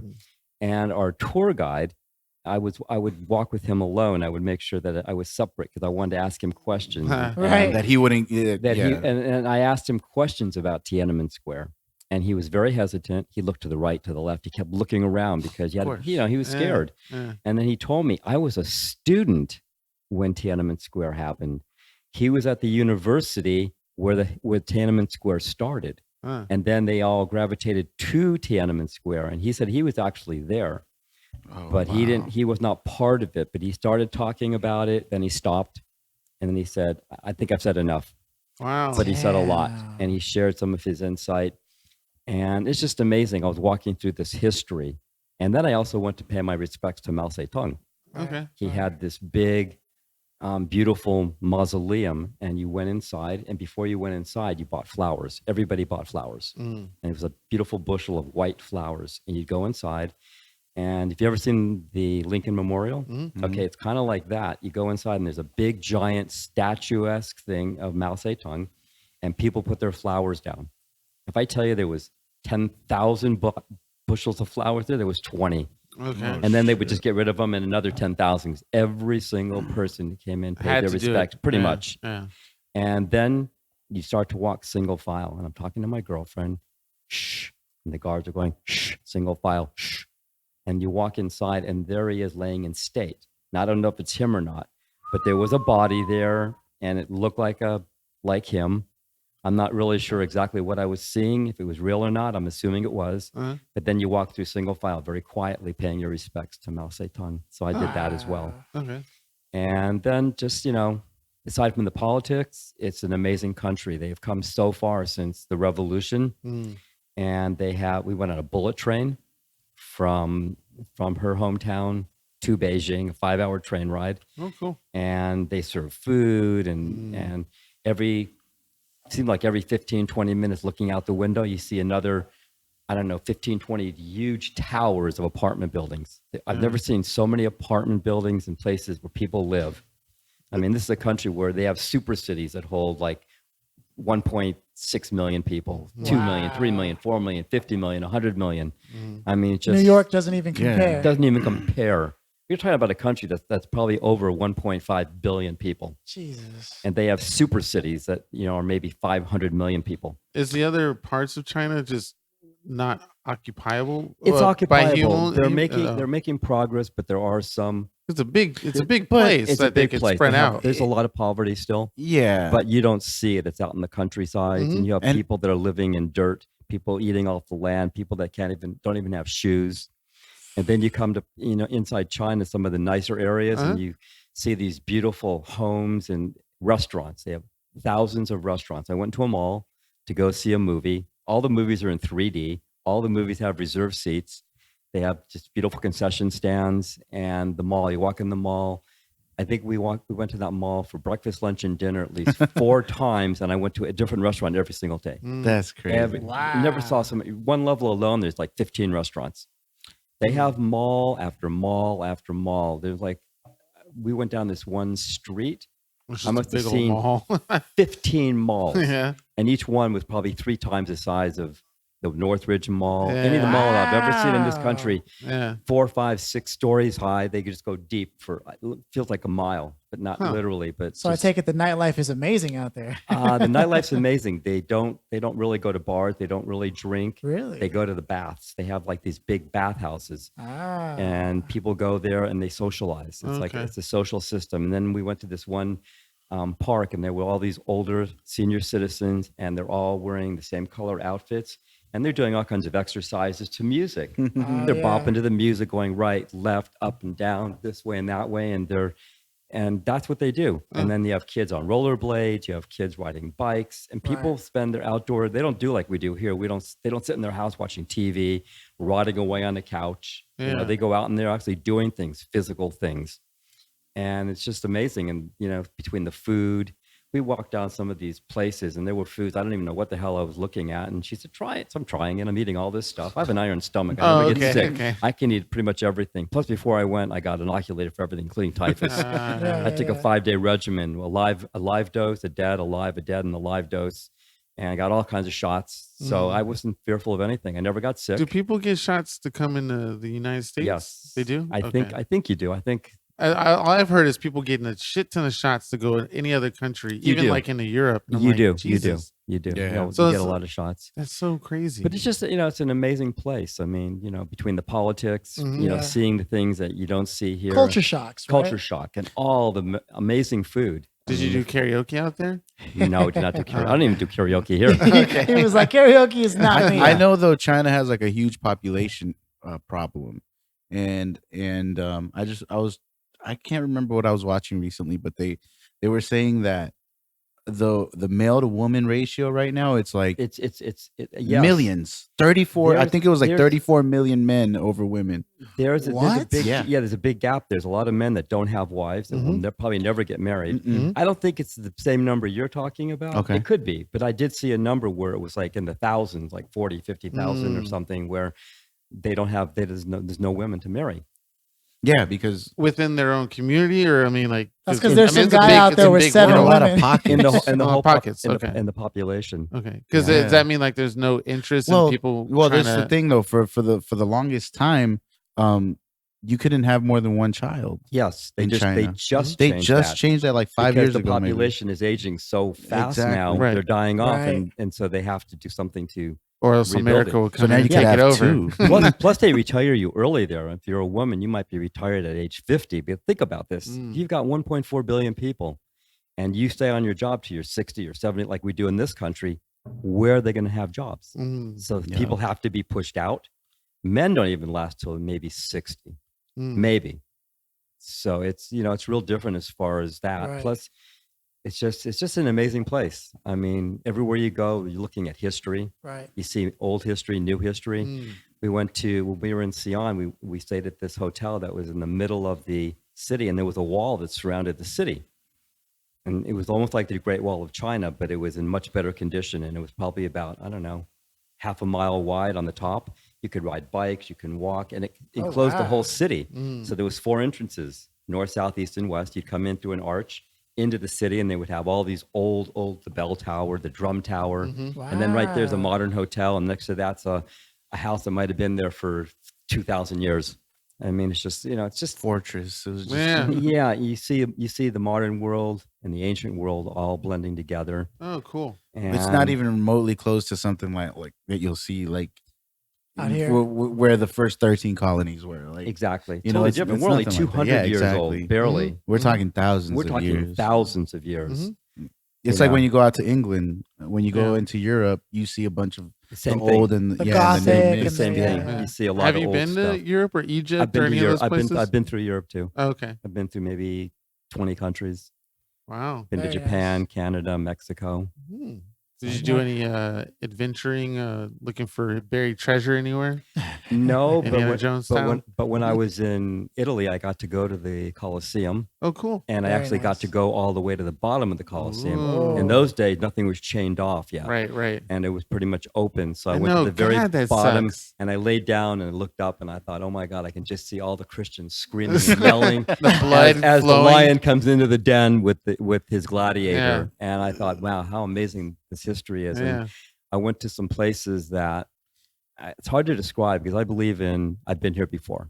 I believe in the afterlife. I think I see what you we mean. come Okay. back like Reincarnation. reincarnation. And I went into several places, including the Cathedral of Notre Dame, and I got these chills. Like, I think I've been here before. This is not my first time. Oh, okay. And I went to the Dome of the Rock in Wow. Jerusalem. I went to the Wailing Wall. I went to Bethlehem. I went to places, and I felt like I've been here before. Like, Now, this is not my first roundup. Did you pick these places because you No. personally wanted to, or No, somebody no. else? I went told- with my oh. dad the first time. My dad and I okay. never really got along, and I was very rebellious teenager, and I had long hair back then too, and I was very rebellious. And so my dad said, "Why don't we take a trip?"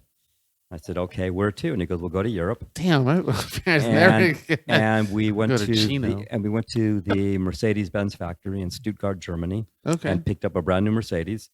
And, Wow. took, What? and took off from there, and we drove around Europe for about 3.5 weeks. What, No did, big what deal. did your dad do? What was his occupation? My dad was a clothing manufacturer. Oh, He said that earlier, Keenan. But he was really well, successful. I mean, he could. he had several companies. One of them went from 0 to $8 million the first year. He had another company that within 4 years they were doing $36 million. Amazing. So there were some pretty successful companies, and that's where I got a lot of my business experience working in shipping, receiving, sales, all the various parts of it. I can do pretty much everything in that industry. So we had a lot of fun. We drove to some interesting places. We went across the Berlin Wall. Oh wow. Before it was taken down? Before it was taken down, we crossed from West Germany through the Democratic Republic of East Germany, staying on one road, couldn't divert, couldn't get Right. off. We had to change license plates. We had to take in their Democratic Republic of East Germany marks, which were worth absolutely nothing. Worth nothing outside. And then we crossed through Checkpoint Charlie, which you probably have heard of. That was one of the major checkpoints after World War II that was established to go into East Berlin. Wow. And so we crossed from East Berlin into West Berlin. And I remember seeing machine gun towers with real people in them, the metal things in the road, and, Oh, and wow. all kinds of barriers, and who knows if there was explosives. I would have Like imagined. still mines on. Yeah, I would imagine there probably was. And we were crossing over, and of course I was young, stupid, and I go, "Wow, this is cool!" And that's my suitcase. So they took my suitcase, flipped it upside down, searched everything. They even cut the seats in the car, and they cut the seats a little to look Brand new. inside. Wow. Yeah, just to see what we were doing. They were just being assholes. Damn. And then when we got into West Berlin, we had to switch our plates again and give back the East Germany place, take our. And then I remember going in there, and I went to a restaurant to get something to eat, and this was on the East German side, and sat in this restaurant for about an hour and a half. Nobody there. The display case had some pastries. And I said, I want some pastries. I wanted to get rid of the money because it was not worth anything. Yeah. And for an hour and a half, I'm sitting there with this girl I met. And finally they waited on us. And then I came to the realization with some talking to other people that there's no motivation. Everyone's the same. Y'all earn the same. Y'all do the same. It's a socialist country. It's communism. Hell, I was in my dad's country in Hungary. And everywhere I went, they had busts of Lenin on their TVs. And my dad said, just be careful what you say. Don't say anything. Like the walls have ears. And I mailed letters and cards back home from some of these countries. And everything was blacked out. There was hardly anything there. My friend says, why'd you even bother sending this to me when you were going to black? I didn't black anything out. Everything was censored. They read everything before it left the country. They did the censoring. And then it got to here. Wow. Yeah. And we complain about our. No, I went into a club one night with my cousin, and all of a sudden the place went silent. And I go, what the hell's going on? He goes, shh, don't say anything. And then came the secret police. Wow. And they came around asking questions. Then they came to my table and they started asking me all kinds of questions. Where's my passport? Where am I from? What am I doing here? ... And I went, oh my God, I was going to get arrested. But my cousin kind of talked his way out of it and said, okay, he's here visiting. His passport's at the house. We can go get it. We're like 10 minutes from here. But yeah. It definitely makes it sound like we're in a bubble here in America with all that stuff. This is such a different world from some of the places that I've been in. The things that I've seen places that look like the war just ended yesterday. I mean, Damn. I mean, some places still have a war happening. So and some places still have a war happening. It's fucking crazy. It's just because they don't have a central bank there yet, But that's a whole different topic. No ATMs yet or Starbucks. Once you see that, you're good. Or you're good. Or Jamba. What the perception of good is, because it's not the same anymore. That's crazy, man. So I recall a time that I was hanging out with you, and you could let me borrow like one of your books that your dad actually wrote, which was a fascinating history of just how much sacrifice was made, and how much community mattered. Community in the old times mattered. People much. Yeah, people had communities. People cared. The world has changed so much. Wealth was redistributed amongst each other to help, of course, everybody worked hard. Everybody worked hard. But see, there's no internet. There's no cell phones. There was nothing. It was totally different. You had to rely on each other. I mean, you mailed a letter and, you could wait a week for a letter to get there. And, it was just different. Today, you pick up your laptop and in 2 seconds you send an email and it's there and within a split second, and you can talk to anybody anywhere at any point. So it's almost bound to happen regardless. Once the technology started to grow, of course, it automatically meant people would start to distance themselves. Exactly. That's why I'm glad I'm part of a group like you guys, TSG and all that stuff too. I wasn't going there, but yeah. No, it's a big community. No, yeah, it is. But the fact that we have this show and we're able to talk all the time, we meet regularly. We meet regularly, and I mean that's part of the reason I had joined Freemasonry for a while before I walked away from it, was because I wanted to be a part of something bigger than myself. Exactly. You know what I mean? Is probably this something bigger? Same reason you joined the Magic Castle. Probably also it's about being same with TSG for it's me. like family. Yeah. Well, I don't have like a family. shit. There's us. What are you talking about? It's important, right? It's important to be able to be a part of something bigger than yourself. Yeah, absolutely. Of course. Absolutely. There's something that we need. There's something to the psyche of being human that it fulfills. But as technology is starting to, become more easy access and abundant, that may or may not be lost. I mean, that's why you have to find the counter. We're searching for it, but then maybe in the future, a lot of those communities that we're searching for will go to the digital age as well. VR, whatnot. Who knows? I don't know, whatever it is. Whatever the new virtual thing will reality, be. that's going to be a thing, man. And then you're meeting people Headset. and doing stuff in a headset and not in person. It's becoming impersonalized. Oh yeah. Yeah. That's why I don't like that's why social media for me is it's horrible. That's why we need aliens to come so we can bound together. I just read an article the other day. Some scientist or something said that he knew there was life on Mars 40 years ago, and they're starting to find some of that now. They're starting to find all these like organisms or microorganisms. Well, they're finding runes that look like some of the runes here, like what might have been oceans and things. So there's what he's big on aliens. And I mean, like I don't know if I can release. Okay, a certain someone, high ranking, that I ran into and had a conversation with, Look, I'm keeping this as vague as possible because I'm also trying to get a job from them. But they gave me some information about, we were just shooting the shit on expeditions out in space. And they mentioned that they found or seen some holes or craters in the moon, but the craters are cylindrical. So like as if somebody drilled into the cut moon, into them, yeah. but they're huge, like huge. I believe it. Yeah. China just landed. Like it's too perfect. And yeah, so I'm like, I mentioned it like, oh, it's like it could have been somebody drilled into it. And they kind of nod their head. They didn't say anything, but it's like, whoa, I just gotten some serious information that's like. And you kind of just stared at each other quietly. Just yeah. You were saying China did No, I was going to say China just landed on the moon. On the dark side of the moon. Not the lit side. And so we haven't done that, huh? No, we haven't done that. Or we're not releasing information saying what's on there. Yeah, but they're releasing a little, and they're finding some really interesting things. Plus, I think they just grew some kind of plant that I just saw a couple days ago on the news. Well, I mean, China's doing a whole bunch of stuff, they but grew us a plant not being incubated. Yeah, us as America is not released. So China's doing a whole bunch of great shit on the moon, but we're not telling them that we're not admitting what China's doing as far as America's concerned. America's because it would be bad political news. Yeah, because we're not doing it. Yeah, because we're not doing it. We're not doing very much as a country. I really think we're not. Used to be a country, and this is something else when I remember growing up. We were a country, we made TVs, we made cars, we made stereos. You had RCA, you had Zenith, you had a lot of big companies. I remember Zenith. Yeah, that made all this stuff. And today, what do we have today? Cars come from another country. We have SpaceX. We get all of our stereos, TVs, and everything from other countries. We have social media influencers. We have social media. We don't do anything. We don't make anything. We don't build anything. We depend nothing tangible. Nothing tangible. Everything's digital. Everything we create is digital. That's when you ask. And we don't even have the brain power. We bring in brain power from other countries. That's true. Or they come here. Yeah. Well, they come here, but we also bring them here. We invite them. Or we allow them to come. Because we don't have the brain power to do it, and yet we have brain power here. Yeah, we do. Yeah. And then they come here and they educate themselves. They learn about all these things. We teach them all this wonderful stuff, and then a lot of them go back to their own countries and take all this knowledge and apply it somewhere else. Don't even apply it here.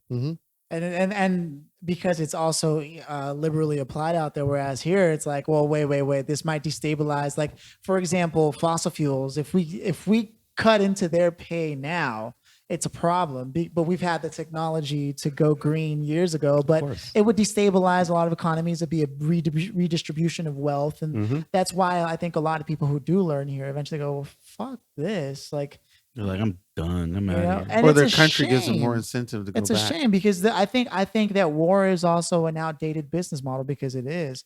Let no mistake be made, a business model. It's a business. Absolutely. And an absolute business. And right now it's really, I mean, we're running out of places to bomb. you know what I mean? Thank you. We really are. And when that happens, and everyone sees that there's really no point for it because and then our economy will tank. Exactly. Because that's all we have. Our economy thrived so much during the 60s and the 70s with Vietnam and all these wars that we put ourselves into, and that's big business. Oh yeah. It's the only thing that we're creating. That's the only thing we're creating. Iron Man, Tony Stark. Thank you. That's what we're doing. Thank you. That's what we're doing. That's a very good point. That is a very good point. And when we start running out of shit to bomb and people to hurt, and everyone realizes that we've had because there's an author, Yuval Noah Harari. He wrote a book, Sapiens, and then he wrote Homo Deus, right? And it was a fascinating read all the way through to both volumes. He wrote another one, but it's not relevant. And what he said is, right now, any famine or war is less out of necessity and more out of political reason. We literally have enough to feed everybody in the world. It's all political. Yeah. All disease is no longer something like, there's very few, far, and like minimal things. It's all contained if it does exist, but really we have no excuse for poor health. We don't. Or anything. Literally, education, it's lighting. Everything is political right now. Any sort of hurt in the world is political right now. It's not necessary. Pain is no longer necessary beyond our own undeveloped character. And that's the saddest fucking truth to know. It's very sad. And as somebody who, you've been able to see the world change so much, I'm sure that this doesn't land on deaf ears where it's like, what do you imagine the future might hold? Are you afraid for your grandchildren, let's say, or the future scares me. It really does, because we're fucking it up and we're destroying the planet. And look at all the things look at all the stuff going on that people are saying there's no climate problem. Did you just see the other day, I think it was in Wyoming or Dakota, and in the morning the temperature was like 80 degrees, and then 5-6 hours later it dropped to 7 below and they had snow. Yeah. Colorado had the same thing, I think, just a couple days ago. Yeah, they did. We've yet to it go was through our mild winter. temperatures in the middle of the day that all of a sudden, out of nowhere, Yeah. the temperatures drop and it's snowing. There's 2 feet of snow on the yeah. ground. Now, how weird is that in October? Yeah, a friend of mine was So- just in Colorado and that happened. They were like, "Yo, it was only like 80 degrees this morning," Yeah, and then I mean, all of a sudden there was snow. So yeah, there's some weird shit going on. yeah. It's scary. It does. It scares me. How much of it is weather manipulation? You're talking about I mean, there was probably a point in time where they used it for Isn't it? war, but I think really, the problem really is just we've destabilized the natural resources that we have. I can't remember the name of it anymore. What? It's Chemtrails? No, it's a government program where HARP? That's Yeah, it. microwave radiation. That's waves. why we had that whole earthquake on July 4th and everything. Same thing with we hit Japan with it. They've got earthquakes in the middle of this country, which I never even knew existed. right. Yeah. Well, Yeah. technically, in the middle of this country is a ridiculously huge volcano. So once that Oh, in goes, Yosemite. yeah, Yeah, that's true. yeah. So I mean, that can easily take us all out. Damn. Way to bring it down, And Keenan. then- No. You know the crazy part about that is that we don't even think of that as destroying us immediately. It's like we dismiss it, but it could happen It covers more than in any 3/4. second, No, 1/3 of the country. Like it's all from That's how big the Washington, volcano is. Washington to Texas. Holy Yeah, shit! yeah, there's a lot of volcanoes.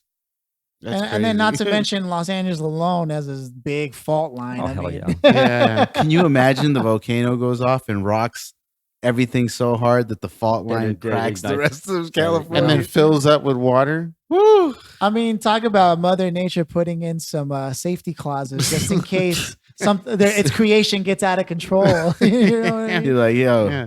so just in case these humans fuck it up, we're gonna destroy them like this. Little snap. a lot like you, I believe in snap, yeah. reincarnation a lot, and I mean, I don't know where you are now, but how many moments have you lived where you really felt like, wow, this is all happening for a reason? Many times. I've had dreams of places that I had never been. And then I go there and then I go, oh my God. Wow. I've been to places where I had a vision of a kitchen going up the back stairs.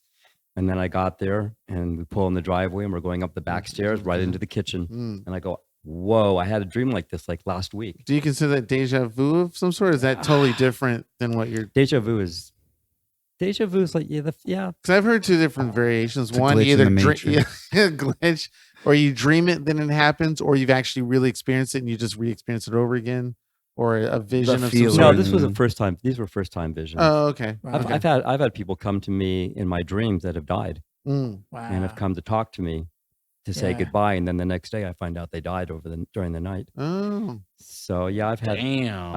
I've had visions like that. I've had visions of being places, just like when I was in Europe and some other places where I felt I was here before. I know all this. This is not new for me, and that's when I started believing in reincarnation and that we've been here Okay. before, and can't really explain it. It's just a feeling. Some things really in life just can't be explained. but see, There's that a- would there's a lot of super things that suck can't be because that explained. means you can't go anywhere else in the universe. You just come back here. No, We have well, a big then ass. there's the idea of karmic cycles and being able to Oh, learn there's your other stuff? Yeah, learn You don't your just lessons. get replaced back here. No, Okay. there's a lot of studies like there's part of like there's chapters of like Freemasonry that study specifically that esoteric stuff and even things that are aligned close to it but not exactly Freemasonry. And it's about like Oh. going through the levels of helping the evolution of humanity. Okay. You know what I mean? Because when they ask you, when you get reincarnated, or if you believe in that, what would you like to come back as? It's like, there's a big ass universe out there. I want to go in some other place, not come back here. That's an interesting concept. I never really thought about it like that. That you could end up somewhere else. Well, there's the idea that all the circumstances you're currently facing, your soul had asked for, because that's what they wanted to work on this time around. I was like, I don't want any of this shit. And you think that. I'm about to talk to my soul. I don't want to be broke. You think that, but there are lessons to be learned in those things, and sometimes you may be the only person of your type and your caliber and your essence that can shift the balance for whatever it is, the experience you chose to have. It's like super meta, but suffice it to say that everything is happening exactly the way you wanted to prior to coming here. Like the idea behind, I've heard of that. And I'll tell you what happened. Okay, I'll tell just one story that I rarely tell people. Prior to becoming a Freemason, I was interested in visiting this place called the Philosophical Research Society over in Los Feliz, founded by a man named Manly P. Hall. Him and a couple of colleagues got together, and he was claimed to be born remembering, which is why he was so prolific and wrote so many books. They weren't considered professorial type of books where like they had academic backing because he didn't cite a lot of his sources. But anybody who's ever read his shit generally tends to give it support. Yeah. And so since then, the person who was the president at that time had also gotten his PhD from the Philosophical Research Society in reincarnation. And when I applied to be able to visit the library, because they have rare books, they're essentially trying to rebuild the Library of Alexandria there. They had only agreed to let me in because there was some Prince Hall Masons, which is a black division of Masonry. And Prince Hall should really be taught in school, but he's not. But he was a free man who helped during the American Revolution. Yeah. He was the guy that took a ship, right? Mm-hmm. And he would transport slaves undercover and stuff. Yeah. So these guys were renting out the library to hold a meeting. And so what happening is they said the reason why they allowed me to come in, because that was the only reason I was able to be there, is because they don't believe in mistakes, right? So when I show up, you have to get a book and choose what you want to read, because it's not a free library where you just pick books out. And whatever book I landed on all these topics, and I was like, oh, reincarnation. Let me see what that's all about, right? And the book that I got, I'm listening to the Masons talk, and they're busy discussing why a circle is a square, which whatever, at the time I had no idea what that meant.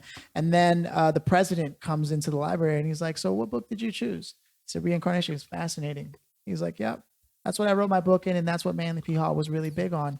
And essentially, yeah, their whole belief is that your soul chooses it sees the whole life and what's going to be. This is determinism at this point, right? But they believe that your soul sees your entire life play out and says, "Yep, that's a lesson that needs to be learned for the completion of my evolution." Because the understanding is that we have, as a species, evolved as far as we can with instinct and basic automatic processes. Mm-hmm. And now it's where we have to we are alive to the degree that we consciously choose every moment of our lives. Think of how hard that is to consciously be present at all times. That's how I live my life. And and only that will continue to further evolve us. There's a golden mean, and the universe kills indiscriminately, right? It just kills just based on an average. Right. And most people who just decide they just want to live on the autopilot, well, they're no longer necessary for the evolution of the species. But the people with the stronger will, the stronger drive to be conscious about what they're doing and to create with purpose, those are the ones that are now furthering the evolution of the species, according to a whole study of reincarnation and all these things. Okay. Yeah. Another concept for reincarnation for me is looking at all the people in the world that are the gifted. Young people that are gifted musicians, that are intellectuals, kids that go to college at 13. Right. Yeah. I think to myself, they're involuntary reincarnated. Yeah. They're not really sure where they came from, but they definitely have been here before, and now they take it to this next level. Mm-hmm. And that's where all these people come from. That's where you see all these, and in every country, everyone has them. you read about them all the time. Mm-hmm. You know, gifted musicians, intellectual people that Elon you know, Musk is probably one of those people, man. Yeah, and so you have to wonder what part of reincarnation does that play. Well, Right. how is there a particular reason why a lot of these people who are gifted, who may Have fall under that reincarnated? category, do not remember at all? Absolutely. Like, is it purposely or wasteful, or I would believe so. There's a fascinating novel written by Anne Brashares, I believe, called My Name is Memory, that gives it's fantastical and it's not real, but it illustrates a concept of a love story that doesn't start out as a love story. It's actually, the opening scene is a soldier way back in some time with like a blade or whatever that lights a hut on fire, and as he's lighting the hut, makes contact with a little girl, eye contact, and from that scene, right, those two souls are met in the next lifetime, where that girl is the wife of his brother, and then that lifetime goes into another lifetime where now they're both high school students. So it's kind of But like only he the movie remembers. Hancock. Yeah, but only he remembers her. Wow. And then he finds out that his brother who also follows him along who becomes different roles or whatever, but that he also remembers, but that he has evil intent behind his remembering. It's a fascinating story, but suffice to say that like up to a certain age of 3, I think that she was saying, and the age of 3 is right before the age of 3, kids no longer can remember their past lives, but up to the age of 3. But before that, they're connected to all the things, and that's why it's all the innocence. One. Yeah. The innocence that they retain that allows them. That's crazy. That's and crazy if you try to think back to when you were 3, I mean, at least when I was 3, everything was kind of like a buzz. Yeah. You know what I mean? It was all a buzz. I used to just sit and stare at like I used to sit and like just stare at, like, I would close my eyes and I would see. It sounds crazy. I've never told anyone this. I would close my eyes and see like stars, like a galaxy when I was a kid, and I was so into it that I'd be there for a while, and then I'd open my eyes and be like, okay, well, I mean, at this point, I'm just killing time. But I could do that, and I would be going somewhere. I don't even know where. It wasn't a thought that I had, but it was a journey I was taking. It reminds me of like, I say this all the time, but I'm a consumer, right? So I consume media, I consume, products. I love just buying things. You have every subscription to every subscription to everything, and I think that's my connection to other lives. Like, I can watch a movie and really be invested in the movie, in the characters, and live that and have that feeling. Like Phil and I recently, a couple of weeks ago, went and watched Ad Astra, right? Oh yeah, and Brad Pitt, Brad Pitt astronaut. Oh, the astronaut. Okay. Holy shit! Yeah, like, it was a pretty good. powerful message. I don't know. Like, just watching it, I felt like I was living it. Like, I really was engaged in it, and I haven't been able to stop thinking about that movie because it gave me this feeling like if I were in space, this is what it would feel like. Oh yeah, I remember your reaction to it. Yeah. I couldn't believe it. I was like, this feels like it's very real. Yeah. Like if you haven't seen it, definitely. I want to go highly see it. I wrote a recommend poem watching after that watching the movie. That's how much it impacted me. I rarely write. When I write, it's like usually because there's like something big that happened in my life. So for me, that is like what my connection to other lives is. That's how you experience. Because the same thing I just went and watched this week. I went and watched this Korean film called Parasite, and it gave me that same feeling just watching these families engage with each other, and I just felt like I was in that house, like I was in that storm. And Joseph Campbell talks. It's weird. He talks about the power of myth and how it's carried through humanity alone. Just there are archetypes. The wise wizard. The going into the cave and coming out, all those things. All the movies we watch with all the heroes that we love, they're all the same stories, and we've been telling them since Homer's Odyssey and all.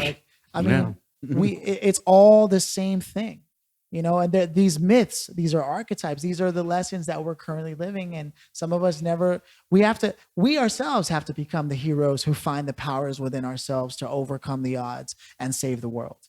And until we really do that, chances are we'll keep coming back here. Yeah. Shit.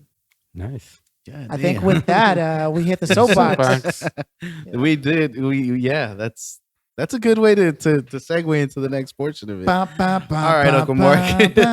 So this is our soapbox section. Basically, you get a chance to speak on whatever you want, touch on any subject you want, shout anything out, promote, endorse, whatever you want. You get the floor for as long as you want. Your reward for coming to the show. Yeah, your reward for coming out to the show. You get the floor for as long as you need to. No one will interrupt you, and just feel free to express whatever you want. It can be short and sweet. It can be short and sweet. It could be long and extended. Because wow, never thought about think this. Think of it as your broadcast to the universe. Exactly. Broadcast to the universe. Wow. Well, first off, I'm really happy to be here. This is very cool. So thank you, gentlemen. It's been real. Wow. I guess as I'm getting older, I look back a lot at, my life and a lot of the events that have transpired. I think one of them would go back to the year they landed on the moon. And I think it was, I don't know how many weeks after that, Nixon was at the Century Plaza Hotel. And we lived maybe 10 minutes from there. So I remember me and my buddies, we thought we'd take a walk over there and just see what was going on. Yeah. And as we got closer, we saw all the police with the clubs and their helmets and everything. And then as we got closer, all of a sudden, I don't know what happened. Something must have gone down because their shields came down, their clubs went up, and they started whacking people. And we turned around and we ran and never looked back. So I guess I look back at just that was one of those events, because he was eventually impeached and he eventually resigned and he left. And, so I don't know. I look back on my life and I'm just sitting here looking at you guys, and you guys have your life in front of you, this podcast. And I don't know. I mean, I've got a million things on my mind. I could sit here all day. I love telling stories. I love sharing my life. It's been really interesting. But getting older does have a lot of effect on you. You think about a lot of things, and I look back at just all the things that have transpired, and I look at the 60s, the 70s, the 80s, the music, the people, concerts, places. I mean, I went to a great story. I went to a concert. It was in 1980. I was preparing for my first high school reunion, which, by the way, my 50th high school reunion is coming up next summer in June. Imagine, you guys aren't even that old, haven't been around that long. And here I'm going to be going to my 50th reunion. And so this was 1980, and I was working at this jeans warehouse. This is a great story. I was working at this jeans warehouse called Macquin, France. It was on La Cienega Boulevard before the Beverly Center. Wow. There was a Fat Burger on the corner. On the other corner, there was this place called the Climax. I think it's not there anymore. It was a club. Actually, when we graduated high school, we rented it out for the night. We got there at 11 o'clock. We rented it out till 6 in the morning. They had one room with pillows, one room with backgammon, one room with movies. It was a trip. It was just that time. So I'm working at this jeans store, and right next door was a casting agency. And so every now and then you'd see a bunch of blondes walk by, a bunch of tall people, short people, just whatever they were looking for that particular moment. I met Tina Turner as she came by. I met Paul McCartney as he was coming by. And we had all these people that would come there because this was a very popular jean. This was probably the most popular jean around. There was Jordache, there was Sassoon, and then there was these Macquin France jeans. And we used to get tickets to concerts. We'd have people come in there, roll up in limousines, bring us Coke, come in to buy clothes. We had women that came in, would give us, we had sex. We had all kinds of crazy shit going on at this place. We had this one girl that would come by almost on an every other day basis. And me and my friend would have threesomes with her. And it was just wild. And so we got tickets to go see the Eagles at the Forum. And so we had tickets, and they also brought us a whole bunch of, another time that someone came in, they brought us a bunch of Queen albums, and they were going to get us tickets for Queen, but I'd already seen them, that wasn't really that interesting. But the story goes, so we go to the concert, me and my buddy, and he loves to drink and I love to get high. So we were doing our thing. At some point he disappears. He got so smashed, I never found him the rest of the night. I leave and I'm looking all over the parking lot, can't find him. Then I run into some friends of mine who worked for Mariani Bus. Yeah, the same Jerry Bus, Mariani Bus, that was his partner. And I played softball with them. and we were in a league together for about a year. And they said, you want to come into the Forum Club? I've got some passes and I'll give you my pass. So he gives me his pass. I slap it on my shirt. I go in the Forum Club. I have 2 other passes that I also put on. So I met these 2 girls and I said, you guys want to come join me? And they said, sure. So I put the passes on and we go inside. We have a drink or 2. We're hanging out. And then they said, so you want to go hang out somewhere? And I said, sure, let's do it. Let's go hang out. So we're driving and they're following me in their car. And I got one of them with me and she's got her friend and some other guy in the other car. And we're hanging out and we're leaving the Forum. And then I said, so what do you guys want to do? And they said, I don't know. And I said, well, I've got some more acid at the house. I've got some weed. We can go pick it up and then we can go party. Cool. So they all follow me over to the house. I get all my stuff. Then we stop and get some beer. And then we get on the freeway and we're heading back towards, I'm not sure, I don't remember where we were going, but we're driving about 65, 70 miles an hour on the freeway, passing beers through the car windows. We're getting really close to each other and we're passing beers, we're drinking beer, and I'm still high, they're still high. We get to the next destination and one girl parks her car, she gets out and the other girl's in my car ready. She jumps in, she goes, let's go, we're ditching him.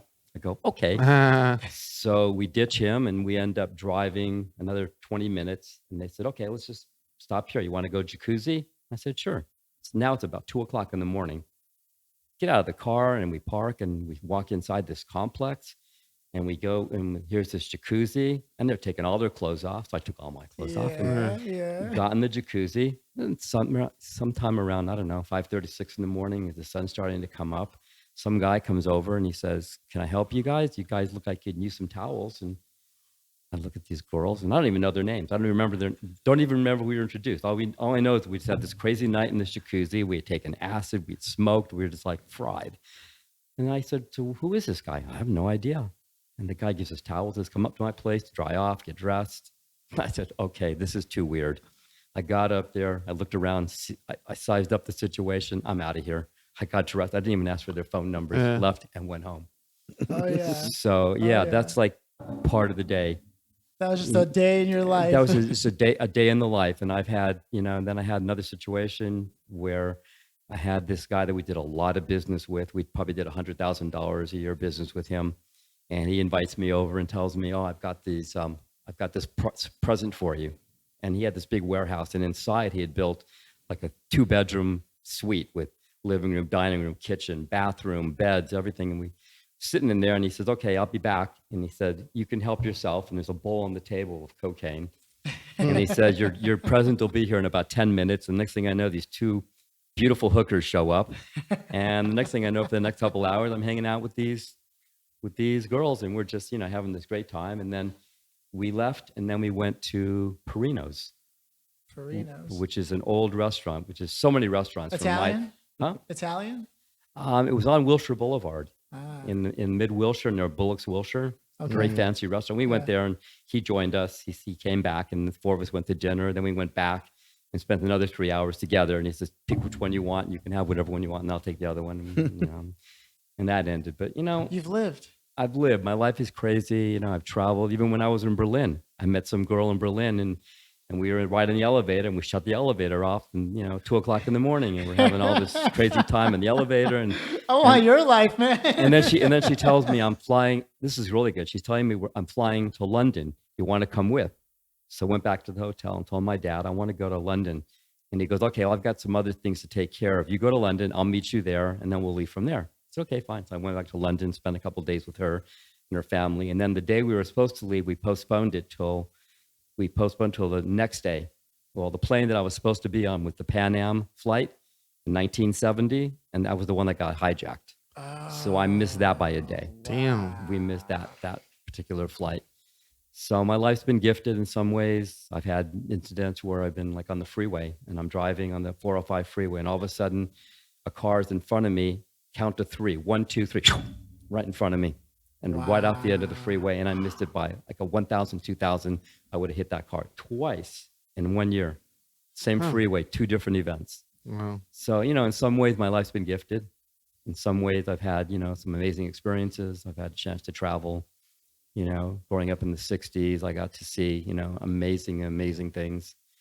And then going through the 70s, having been married a couple times, kids, had my own business. I've had 5 careers. I've done a lot of interesting things, and it's been a real life. It's been a real. Sounds like it. Yeah. So you encourage people to get as much out of it as they can. I say live each day to the fullest. I say sometimes you have to take a leap of faith. Sometimes you do things that maybe you're not so sure of. But I say taking risks is probably a good thing. You guys are taking a risk with this, and it's going places. Yeah. But you didn't know where it was going to go from the first show. Right. They didn't have me yet. That's why. Now you missed me. See, now that I'm here, now everything's going to just take off. Yeah. Well, Keanu, we want to let you know. I knew it. You're gonna lay me off? Is that it? Do I get unemployment? Nah, we're not throwing you under the bus. We're going to run you over. And as usual, eventually we all turn on Keenan. They always do. There hasn't been Every one guest. guest yet that's on my side. No, I would never try to hit you. You guys have been great. You guys have been gracious. Huh? Thanks so much, Mark. Thank you so You guys are the much. shit. Yeah. Thank you. Thank you. Appreciate Thank it. you. I hope you had a Yeah. great first experience. with the No, pod. this has been amazing. I've never done this before. So, and I sit here, and as I'm talking, I am a great storyteller. I mean, I've had so many experiences. I could probably write a book. Yeah, You should. You should. I You mean, really should. when I was working in real estate, when I was working at the bank, and this is another fun story. We had this one guy that was apparently working from a church, and he'd already done about 16 months in jail, and he was taking foreclosed houses. He was coming in from the back door, fixing them up, making keys, and then renting them, and he was selling them, and he was doing all kinds of scandalous shit. He was wanted by the FBI.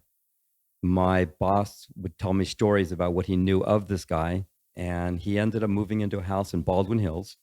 He just took over a house that was foreclosed and moved in, and he became our target. And so we started targeting that house, and we would go up there. We went to court to get him evicted. We did everything under the sun.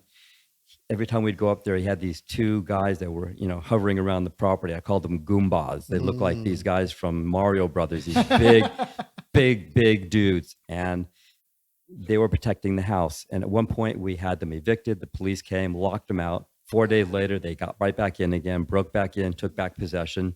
This went on for a while until finally we got to Santa Monica. We got to court, got them evicted, went up to the house, locked it down, called 2 moving vans, brought in a cleaning crew, moved every single piece out of the house, every one of his pictures with his family and everything. Wow. And ultimately, we had to hire a service to monitor the house, one of these Security companies. And they were coming through 4 times a day, Monday through Sunday, all hours of the day, monitoring to make sure this guy was not going to come back and take back his house. Right. Ultimately, I got a call from the FBI. They wanted me to come down. They wanted to interview me and for me to tell them everything I did and how did I catch this guy. Because technically I was the point on this. I was the one that was constantly going to the house, monitoring everything, going to the court appearances, sharing all the information I knew. And I said, no, thank you. I'm not going to the FBI. And they gave me their phone number, and I called back, and it did say, hello, this is so-and-so at the FBI. And I had some extensions to some people there. Wasn't going to have anything to do with it. Yeah. And then we had another guy who got evicted, and he broke back into his house 4 times. And eventually we had to board the whole house up because he had a cattle prod at his front door that all you had to do was plug it in, touch the doorknob, and would electrocuted you. Oh, wow. And when we first got in there the first time, he had 4 batteries of cameras in his bedroom with 8 on each screen. He had a little small camera at every location around the house watching me every time I came there to check out the house. Yeah. So yeah, I've had some, that was a very crazy job. Definitely time to write different. a book. Yeah, different than what I had done previously. Yeah. 5 careers. Yeah. 5 careers. So yeah, so I worked with, worked with kids, worked with addicts, worked with kids that were locked down, worked at a bank where there were crazy people. And, I'll tell you, I went this one other case and then I'll move on. But went to court. Went to court. This guy lost his house to foreclosure. He went to court. We had a court appearance. And then my attorney said to the judge, we need to have a recess. I need to do some research on something. He comes back. Then he says to the guy, this is how you just lost your house. Okay. When your house goes into foreclosure, if you just let it go And then it goes to Norwalk where they have a sale. They had a sale like every Monday. They were selling foreclosure properties back at that time. He did not take back his possession of his house till after 10 o'clock in the morning. Or no, sorry, 8 o'clock in the morning. He went to the thing and bought it at 10:15. So technically, bank went through all the right procedures, but we took possession at 8. He had possession at 10:30. He lost his house by 2.5 hours. Damn. Wow. And then they came in and they trashed out his house. And then 2 months later, he came back and said he had all these valuable paintings and this, that, and the other. And it was done. So that was back to your question earlier about, or somebody asked me, was it right or wrong? Were they doing the right thing or the wrong thing? I was on the right side, but they were doing all the wrong things. Yeah. And we went to people's houses and there was still food on the stove as they were exiting out because we were coming for the sheriff lockout. Oh, and I must have been on 50 sheriff lockouts. Damn. And just, amazing shit. And I don't know, I must have been in court over 100, over more than 100 times. Definitely write a memoir, man. Yeah. So you have to. So between that whole housing thing and, working for the American Tobacco Company, which again, here's where I've left one of my marks in the world. I worked for American Tobacco and I was there for 2 weeks and we were doing training and we pulled into a parking lot. And the next thing I know, someone took their hand, smashed the rearview mirror, put a pearl-handled gun to my head and said, we're going for a ride. And my boss, who had just come here from Detroit, motor capital of America, said, I can't believe it. We're here in LA and I'm not even here 2 weeks and we're in an armed robbery. And I thought, chill. And this guy took us driving around for about 15 minutes, talking all kinds of shit. I've killed, I've murdered. What are you guys doing? What do you got in the car? Maybe you got some money. I can buy my wife a little dress. And just talking all kinds of absurd things. And I'm sitting there going, oh my God, I'm dying. I'm dead. My life is now over. And then at some point he said, stop the car, get out. My keys are in there. My wallet's in there. My ID is in there. My house key, everything's in there. And he took the car with, I don't know, $4,000 cash, cigarettes, and just took off. And then my boss said, oh my God. And I'm freaking out. And then after about 4 or 5 days, they called me and they said, so what are you doing? Are you staying? Are you quitting? I said, hell no, I'm not quitting. Get me another car. I'm on. So they got me a brand new car, which looked like a cop car. It was one of these Ford LTDs or something. Right. So everywhere I'd go, I would try to stop to buy drugs or pick up girls. And they'd go, no, you're a cop. No, nothing to do with you. You're a cop. And I said, I'm not a cop. You're a cop. Yeah. And I stayed with them for another year plus until I finally exited and went into another career. So yeah, every phase of my life, all the jobs I've had something memorable. That's something great, really intriguing. And yes, I thought about writing a memoir or some kind of book because it would be quite interesting. Absolutely. It's very, very reminiscent of the life of Frank Abagnale, really. Okay. Who had basically become the con artist. Yeah, the con artist, except for you were just living your life. Yeah. Just living my life. That's crazy, man. Yeah. Well, thanks, Uncle Mark. That's you definitely took the soapbox to another level on that one. That's good, man. That's awesome. Thank you so much. Don't know how to follow that one. I know. Now Keenan's got to follow you. All right, Keenan, now you say something interesting. YOLO.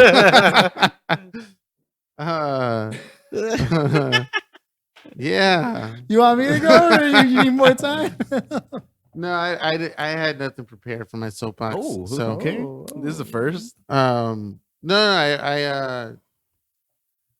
would just let people know there may or may not be a New Year's Eve bash party concert thing I might throw on. Hopefully me and Philly will get together and maybe plan something like that out. Oh, cool. Whether or not that would coincide with like a NOOB blowout concert thing, which could happen. I don't know if Joe's up for that, but hearing the great stories that you have, I would definitely tell people to go out and adventure Los Angeles and not stay in the house. There's plenty of concerts and shows and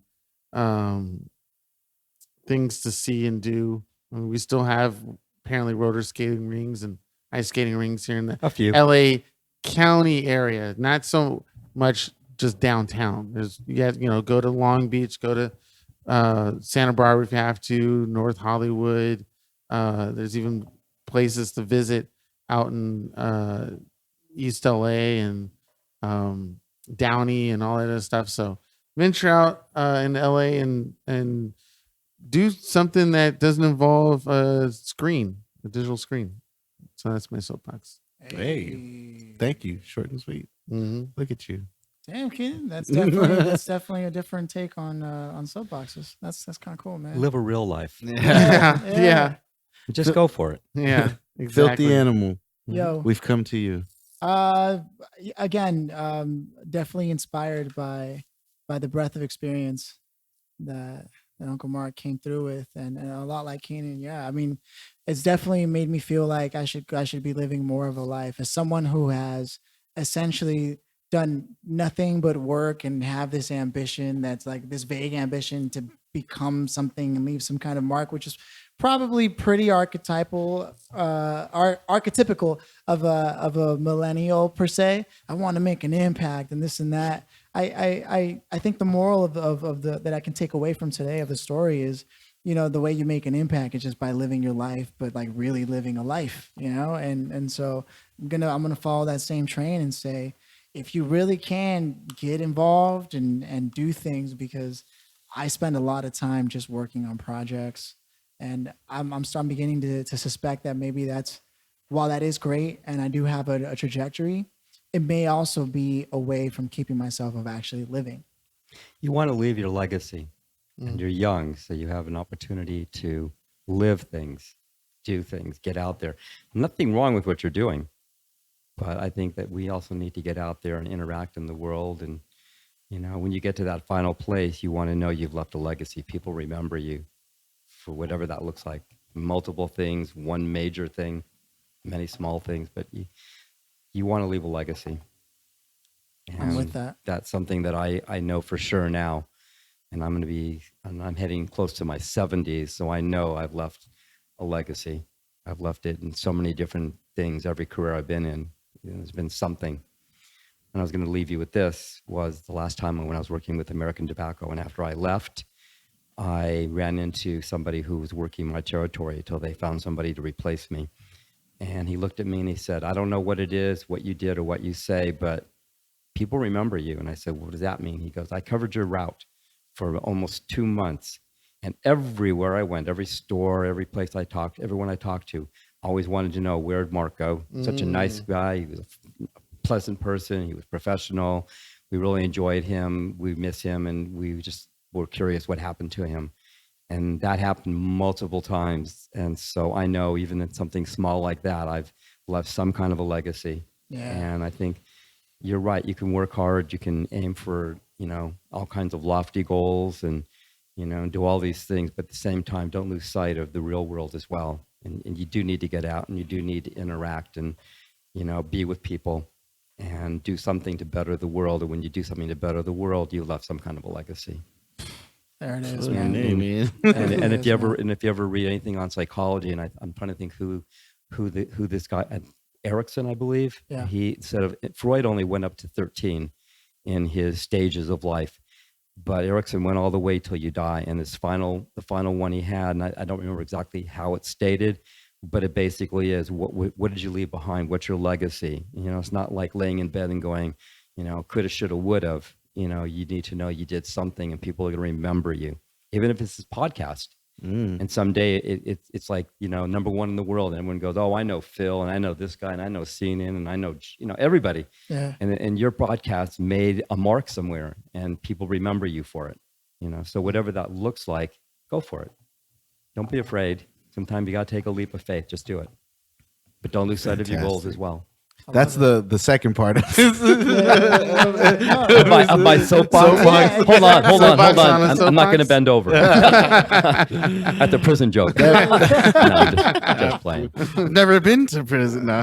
Neither have I, but I've seen enough jokes on this. My soapbox. I'm going to keep it simple as hell. I was at the LA Comic Con this weekend with the family. Had a lot of fun. This is Gavin's 4th year doing Comic-Con, his 4th year dressing up, and like I really enjoy being able to share that moment with my son, like doing something that we both like to do, and actually that he loves to do a little more than I do.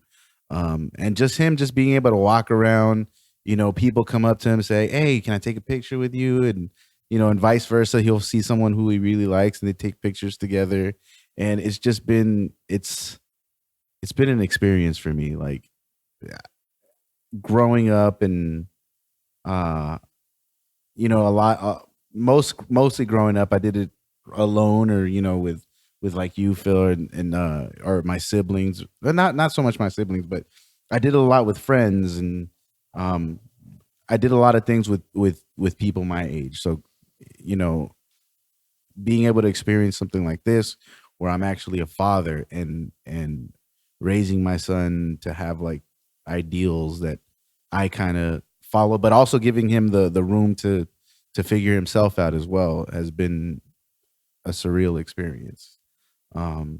So I'm glad I've been able to do that, and I hope to be able to continue to like to teach him more or find out new things that he's discovering as well, you know. So yeah, fatherhood is pretty cool, you know. As of right now, I can say that fatherhood is pretty cool.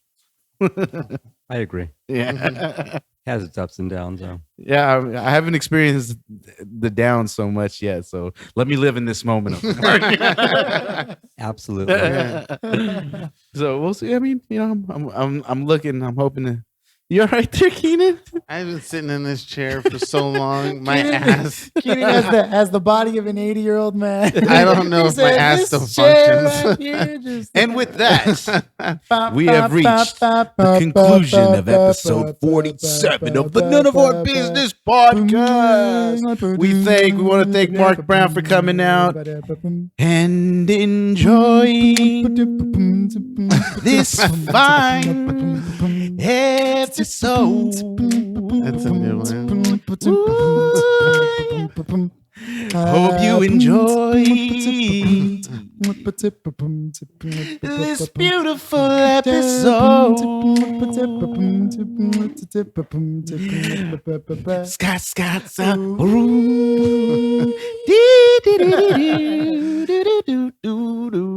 I think they planned this before I got here. Eat your woman out. Suck your man's dick. Vote for me for president.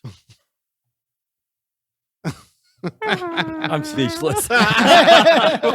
First time all episode. Love you.